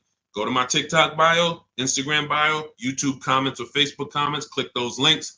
Activate your 75% off. The book is digital, so it'll be in your inbox by the time we end this stream, and you'll have everything I teach step by step. You can use it for, over and over and over again. 2, 3, 4, 5 cars. You'll still be saving money from the same $24 book if you get there before the 30 minutes is up. All right. And make sure you screenshot the thank you page, because some of you type your email wrong. You might be, yo, man, I'm trying to hurry up and get this deal. You don't realize you typed your email wrong, and I can't email a book to the wrong email. So screenshot that page so you'll have my support team's email, just in case that book isn't there in 5-10 minutes. Just email my team. Go ahead, Dolan. Next question. Oh, no, pull my man Pulling from Instagram. Did you see him? We got Ingrid too. It's a lot of people on Instagram, so we're gonna try to get to questions from every platform. Pooh, do you ever advise buying the lease at the end because you went way over miles originally allowed? Great question. No, I'm gonna tell you why. The moment you lease your vehicle, your contract says what you should bring the vehicle back with in terms of miles. Let's say average is 36,000 miles, 12,000 per year. They have a buyout price based on that, a residual value based on that. So that means at 36,000 miles, they already know this is what we plan to sell the vehicle for on the market when he brings it back. Let's just call it 18,000. Now, 18,000 is based on 36,000 miles. It may not be a good price. That's why before we actually buy our lease, we always do a market comparison. Is the price I'm going to buy my lease for even a below market price? If I could go get a used car that is similar miles, similar condition, similar features, but I can get it for 2, 3, 4,000 less, then my lease buyout price is overpriced. It's over market. So that's step one. We have to do a market assessment before we even consider buying the lease. But here's the bigger thing about going over miles. Just because you put 20 more thousand miles on it, that purchase price of 18,000 is still based on 36,000 miles. So you got now 60,000 miles. You're going to pay the same 18. You can't go to them and say, well, I got 60,000 miles. Can you lower that to like 14? No. So you're taking what in most cases is an already overpriced offer, and you actually are buying it on a worse offer because the mileage you're on, if you looked at, again, taking it back to the market comparison that I explained 2 minutes ago, if you looked at what are vehicles like this with the mileage I have selling for, I put 60,000 miles on it. You look around and you're like, whoa, those things are selling for 5,000 less than my buyout. That means the moment you buy that car at the buyout price that's on that contract, you literally lost $5,000 right there because you overpaid for it. So the solution is take the penalty. It was your fault. Now, what do I mean it was your fault? You choose your lease mileage. It's not selected for you. If you need 12, you choose 12. If you need 15,000 miles a year, you need 15,000. You take somebody like Jen. Jen's up on the screen right now. She got her Honda CR-V hybrid. $512 a month. She got a below market lease on this. This is one of the most popular hybrid vehicles in the market. $512 a month, no money down.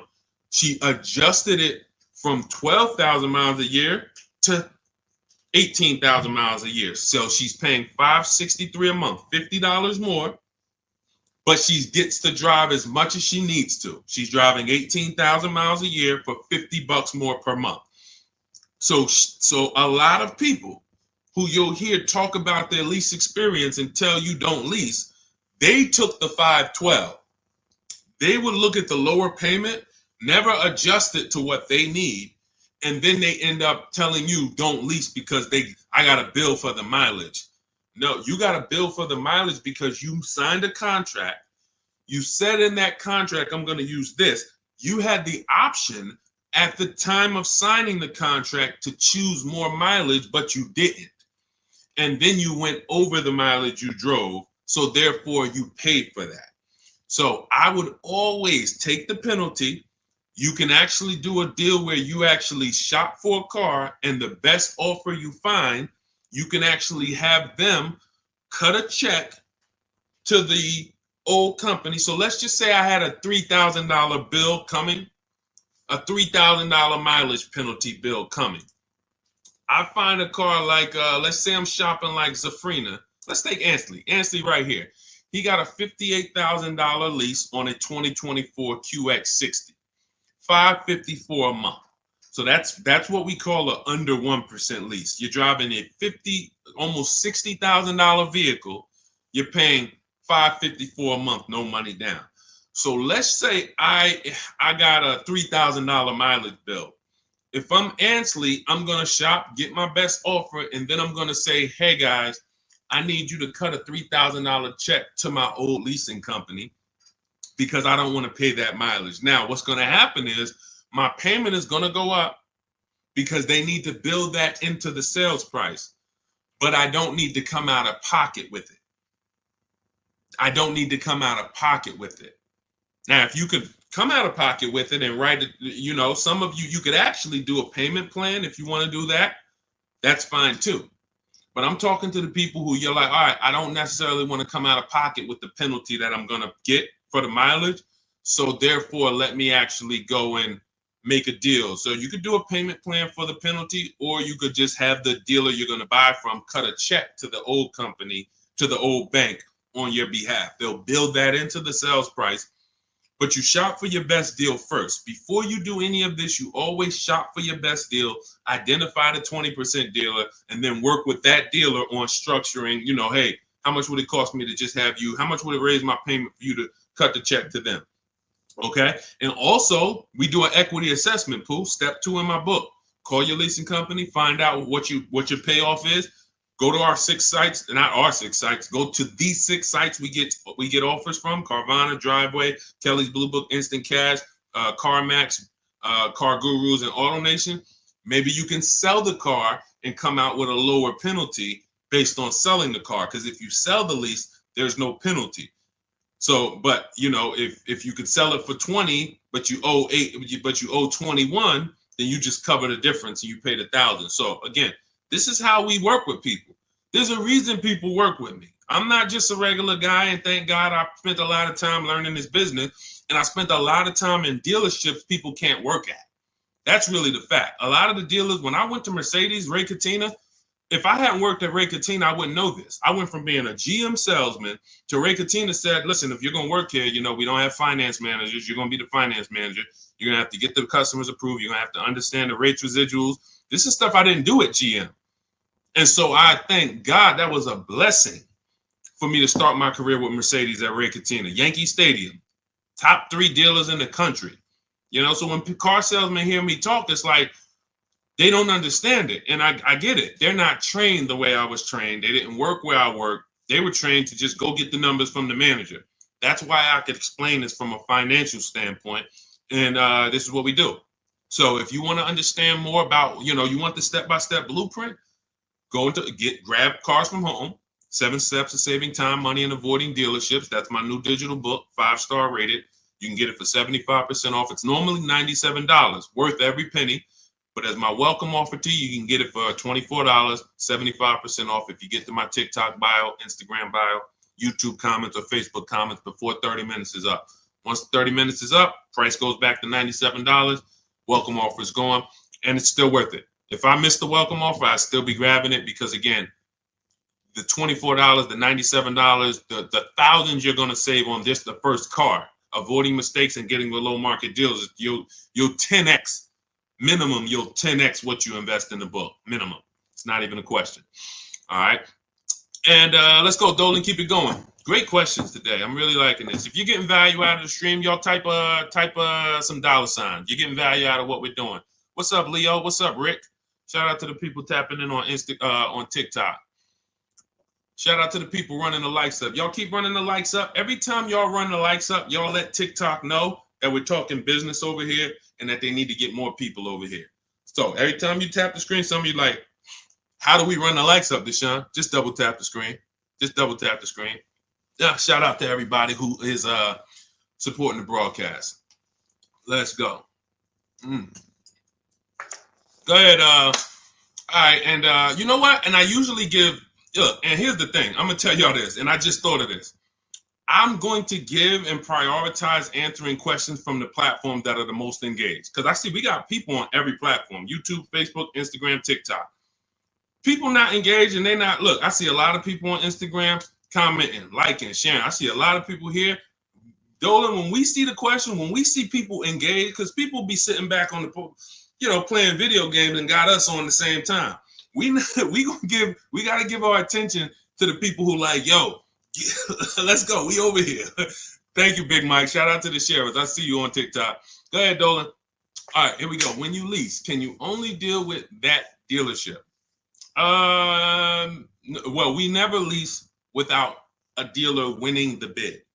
So I want you to think about it like this. Whatever car you choose and you want to lease, that dealer, that car is all around the country, sprinkled all around the country. That dealer might have more than one, but in the state alone, there might be 10, 15, depends on the car.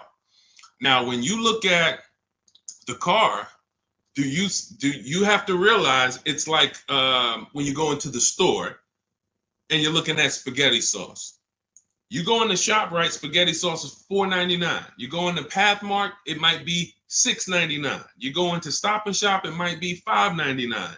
The exact same brand, same product, but it's a different price. You go on Walmart.com, you see it's on sale today for $2.99. Different prices at different places. So you don't have to service from there. Whoever wins your bid to buy your car, you don't need to service from there. You literally can buy from who wins the bid. You service from where it's the most convenient. If a dealer an hour away won the bid, that's who you buy from. But that you could service right up the road. Okay, I don't know if that was the question you're asking. If you want to ask a follow-up, Ingrid, feel free to ask a follow-up. Go ahead, Dolan. I see you. She's like, I'm paying attention. Car Merch Corner. Is it a good deal for $13,000 off an MC20 special? I can show you better than I can tell you. Let's just say, right, Sean's thinking like you. Sean's like, man, I got this dealer offering $13,000 off. That sounds good. Well, let's look at his F-150 Lightning XLT. He ended up getting over $20,000 off, almost 21. Had he took 13 from one dealer, he would have been leaving $8,000 on the table. He would have overpaid by $8,000. And this is why I say negotiators pay market value, because I'm sure you negotiated for that $13,000 off. I'm sure you didn't walk in and just say, hey, give me a price, and they gave you $13,000. You probably spent time, energy, and money to get that $13,000 off. But if Kimberly had done what you did on her Maserati, her $86,000 Maserati, she would say, oh, $13,000 off. That sounds good. That just sounds good. Then she wouldn't have got her $20,700 off. Now, how do we know these are the below market deals? How do we know that $20,000 on Kimberly and Sean's deal was the below market deals? And it was. How do we know it wasn't more money? Like Milligan. Milligan got, using our system, all of these people used our system, but Milligan got one of the biggest discounts I've ever seen. She bought a Mercedes EQE, $27,000 off. You got to zoom in, and I'm gonna, snip this different and zoom in on it. You can see the lines here with the yellow $79,000 vehicle. She ends up getting it for $51,000 after all the discounts and rebates. So how do we know that they were below market? They had all these other offers. That's the key. Kimberly knew this $20,700 off is the best because I have 7 offers higher than this. Different dealers, a lot higher than this. Now, if you told me, CarShare, Deshaun, $13,000 off a good deal, I got another dealer who's only giving me 10. I got another dealer who offered me 7 off. I got another dealer who offered me 5 off. Then I would tell you $13,000 is the win. Go ahead, grab it. But because you don't have that, you negotiated versus doing what we do, which is get bids. Now you're at the mercy of trying to hope you're at the bottom. You can't win. You just can't win. That's why negotiators pay market value and not below market value. You can't feel for the bottom. You can only assess the market, multiple offers, get to the bottom, 5 to 7 offers, pick the best one while you relax at home. It's just it. It's just it. Oh, great question. Common question that a negotiator asks, man, I talked them down this much, Deshaun. This got to be good, right? What do you have to compare it to? Nothing. Okay? Get more offers. You could do it your way, call around. You could do it my way. Email, scripts, all in my book. It's up to you. Go ahead, Dolan.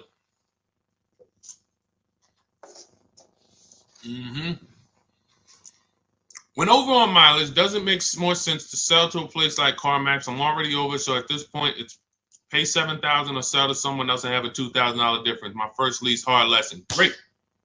See, I want to read this question again because see,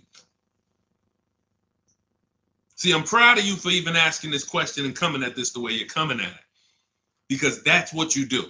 When over on mileage, doesn't it make sense to sell to a place like CarMax? I'm already over miles at this point.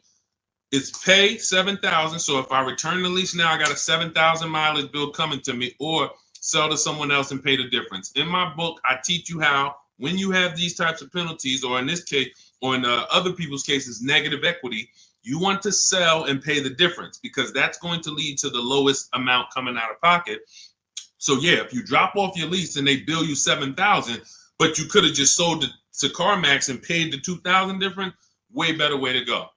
And then, next time, let me get the mileage I need so that I don't have to deal with this again. But for getting out of it, 100%. All day long, I would sell to the highest bidder. That's going to give us the lowest amount of penalty, and then pay the difference and then do a fresh deal. That's it. Way to go. Way to go. That's called See, it's times where I was in Mercedes, right? And I had to sit down with a client and tell him, there's no way for you to escape the bullet. You're going to bite a bullet because the damage is done. The decision was made. Now what we're doing is trying to see what option allows us to have the least out of pocket, the lowest, the smallest bullet to bite. We got to bite a bullet. But $7,000 coming as a bill, that's a big bullet. $7,000 bill that you owe, big bullet. $2,000 to CarMax coming out your bank account, $2,000, small bullet. So the key with these situations is seeing what's the smallest bullet and knowing all the options so that you don't just say, well, I'm over. See, because watch this. Some people would buy that car. And what they would do is they would buy that car, pay, I mentioned this probably about 10 minutes ago, pay the normal buyout price, but except they over miles by, probably 40,000 miles. So a car that should have been 12,000, they buy it for 20, and now they're invested in that car. Financing those losses is horrible. That's a huge bullet. So there's all types of bullets, and what you need to know, and you already know this, but what anyone outside of you needs to understand is, when I got myself in these situations, I need to know every single option for getting out of it.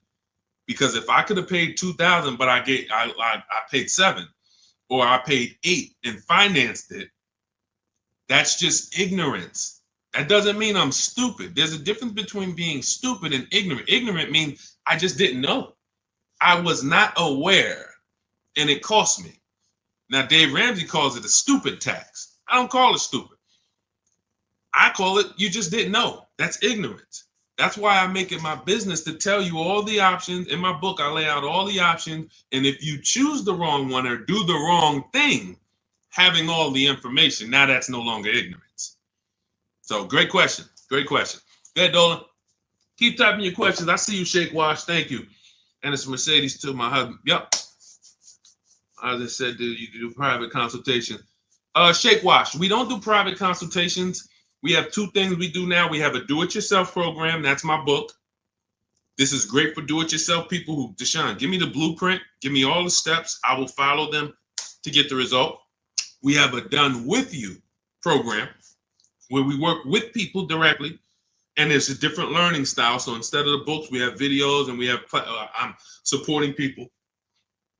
That's a different learning style.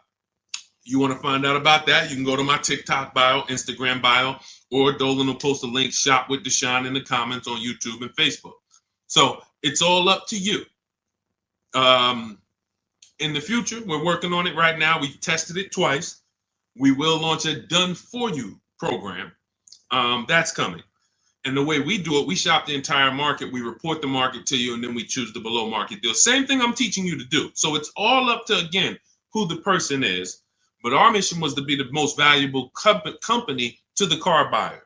So what we do is we take any style, and our mission is to put solutions out there so that anyone can get to, what they need to get to. So no one has an excuse. If Cars From Home is offering every single way, from an inexpensive way, do it yourself, to a little more of an investment, but it's supported because I don't care, because I know I'm going to save money, and the people around me know working with me, you're saving money. It's not even a question. That's what I'm known for. Before I came to the internet in New Jersey, my friends and family was calling me, listen, I need a car. Listen, they knew, call Deshaun, call Deshaun, call Deshaun. Once I came to the internet, it's like, yo, I don't do that no more, family. Like, I love you, but I'm teaching people. I need thousands of people to know this information. So a couple friends and family said, all right, D, where do I go? What do I sign up for? All right, give me the book. So it's, so the mission is not changed. It's just now we have to help more people. So, but yeah, I mean, there's no one attached to me who knows me who would be like, yo, knowing Deshaun hasn't saved me $10, $15, $20,000 just knowing him when it comes to this car stuff. That's what I hold myself accountable to. All right, okay, Dolan. Jason Simmons, should I pay for taxes up front on my lease or have it wrapped into the lease payment? I would always shop for a lease with no money down. We shop with only, this is the structure we use when we shop. First month's payment only out of pocket, because with a lease, you pay at the beginning of the month. So when you see these people, you know, India, when you see these people, Zafrina, Ansley, they all are, when they say no money down, they're paying their first month's payment and then they drive off. If we can get a deal, you know, between 1%, and a lot of these deals are under 1%. You know, some of these people got 0.88%. Zafrina on her Jeep, she got a 0.88% lease, $65,000 vehicle, you know. So what our goal is, you know, under 1.5% is the best offer after, because the lease programs change. So sometimes it's super, very, very hot vehicles, and, you know, the lease programs don't have much support. So your best offer is going to be 1.4. You're going to see other vehicles 1.5, 1.6, 1.7. You're going to see other offers, I mean, that are a lot higher, but the best dealer might come in at 1.4. Okay, if you really like that vehicle, then I would take it. There's a lot of other vehicles that offer more value to lease, because as you can see, if there's, you know, Charles got a Palisade, very, very hot vehicle. He got as a 1.25, I believe, 1.23, $48,000 vehicle, $597. That's a hot vehicle. Palisade has been hot. Kia Telluride has been hot. So to pay 1.4, 1.5, you have to really, really want that vehicle. But that's the cap. So if we find a vehicle, as long as it's under 1.5, it's good value. It's a deal. Lower the better. But down payment comes to affordability. That's all that matters when it comes to down payment. That's all. If you look and you say, all right, I shopped all my offers, I can see right. Let's just go back to Charles. Let's use Charles for an example on his Palisade. Let's say you're Charles. You use our system, you get all your offers, you see that your payment is $597 a month for this Palisade, $48,000, no money down. You might say, all right, I really want my payment to be, you already know this is a deal. It's already a deal. I could do no money down, but I want my payment to be really $500. All right, I'm gonna put money down and get it to $5. That's when you put money down. That's how you put money down. Money down is never buying your deal.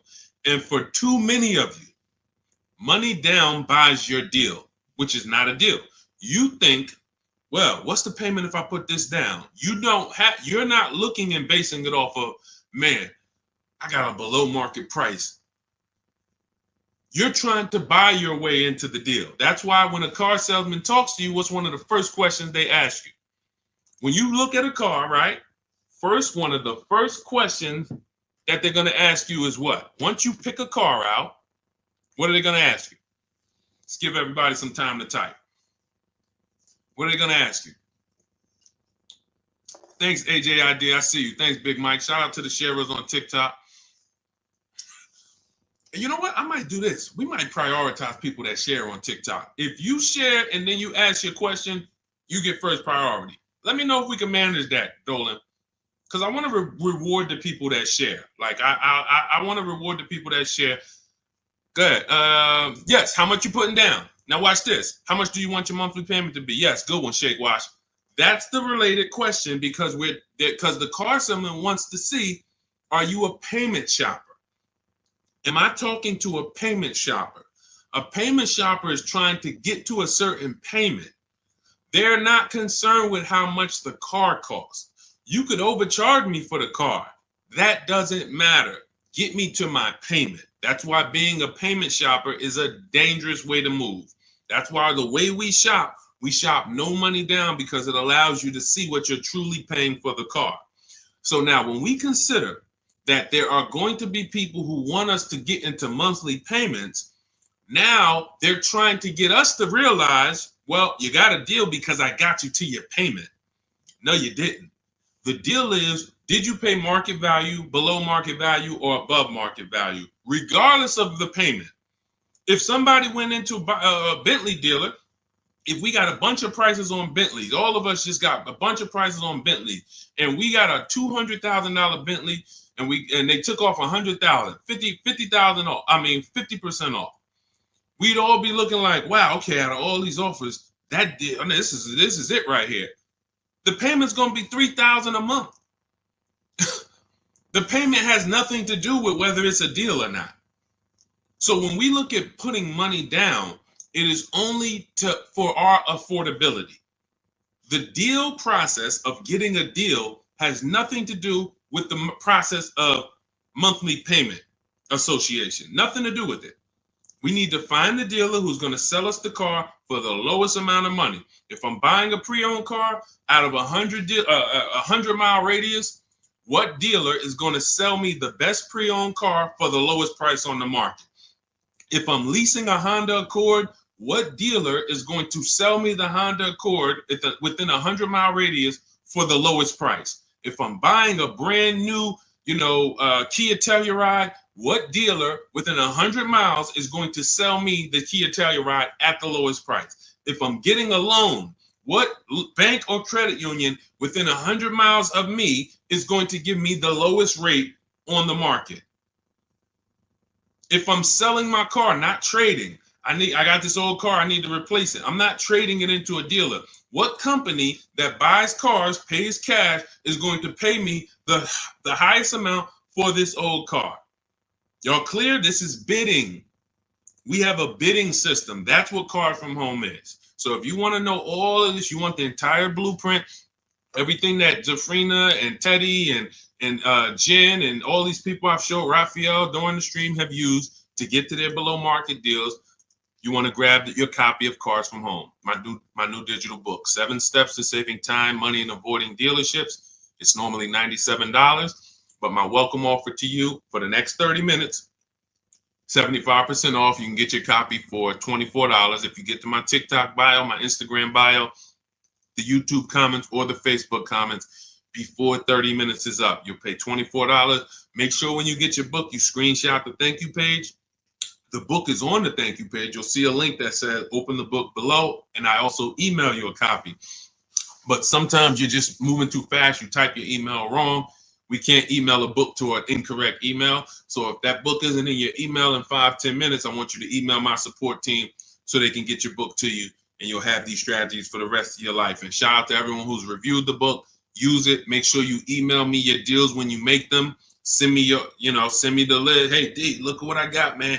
I got all these offers. Look, man, and I know you did it when you say, hey, I did it. 90% was from the house. Soon as I know the people who use it, because the minute I've seen people who say, man, I went in the dealership, I used all your stuff, and I got this deal. No, you didn't. Sorry, somewhere along the lines you missed it. You might have been trying to go off my social media videos, but you didn't use our system because we're not making deals in the dealership. When I see people that say, yeah, man, the dealer 45 minutes away, I had to drive to get this. There you go. You use the system. When they say, yeah, I did this all from home, they even delivered the car to me. Yeah, you use the system. And you say, man, I looked at 17 used cars. I narrowed it down, and this one had this original price. Yeah, you use the system. It's stuff I hear that I could tell when people use the system.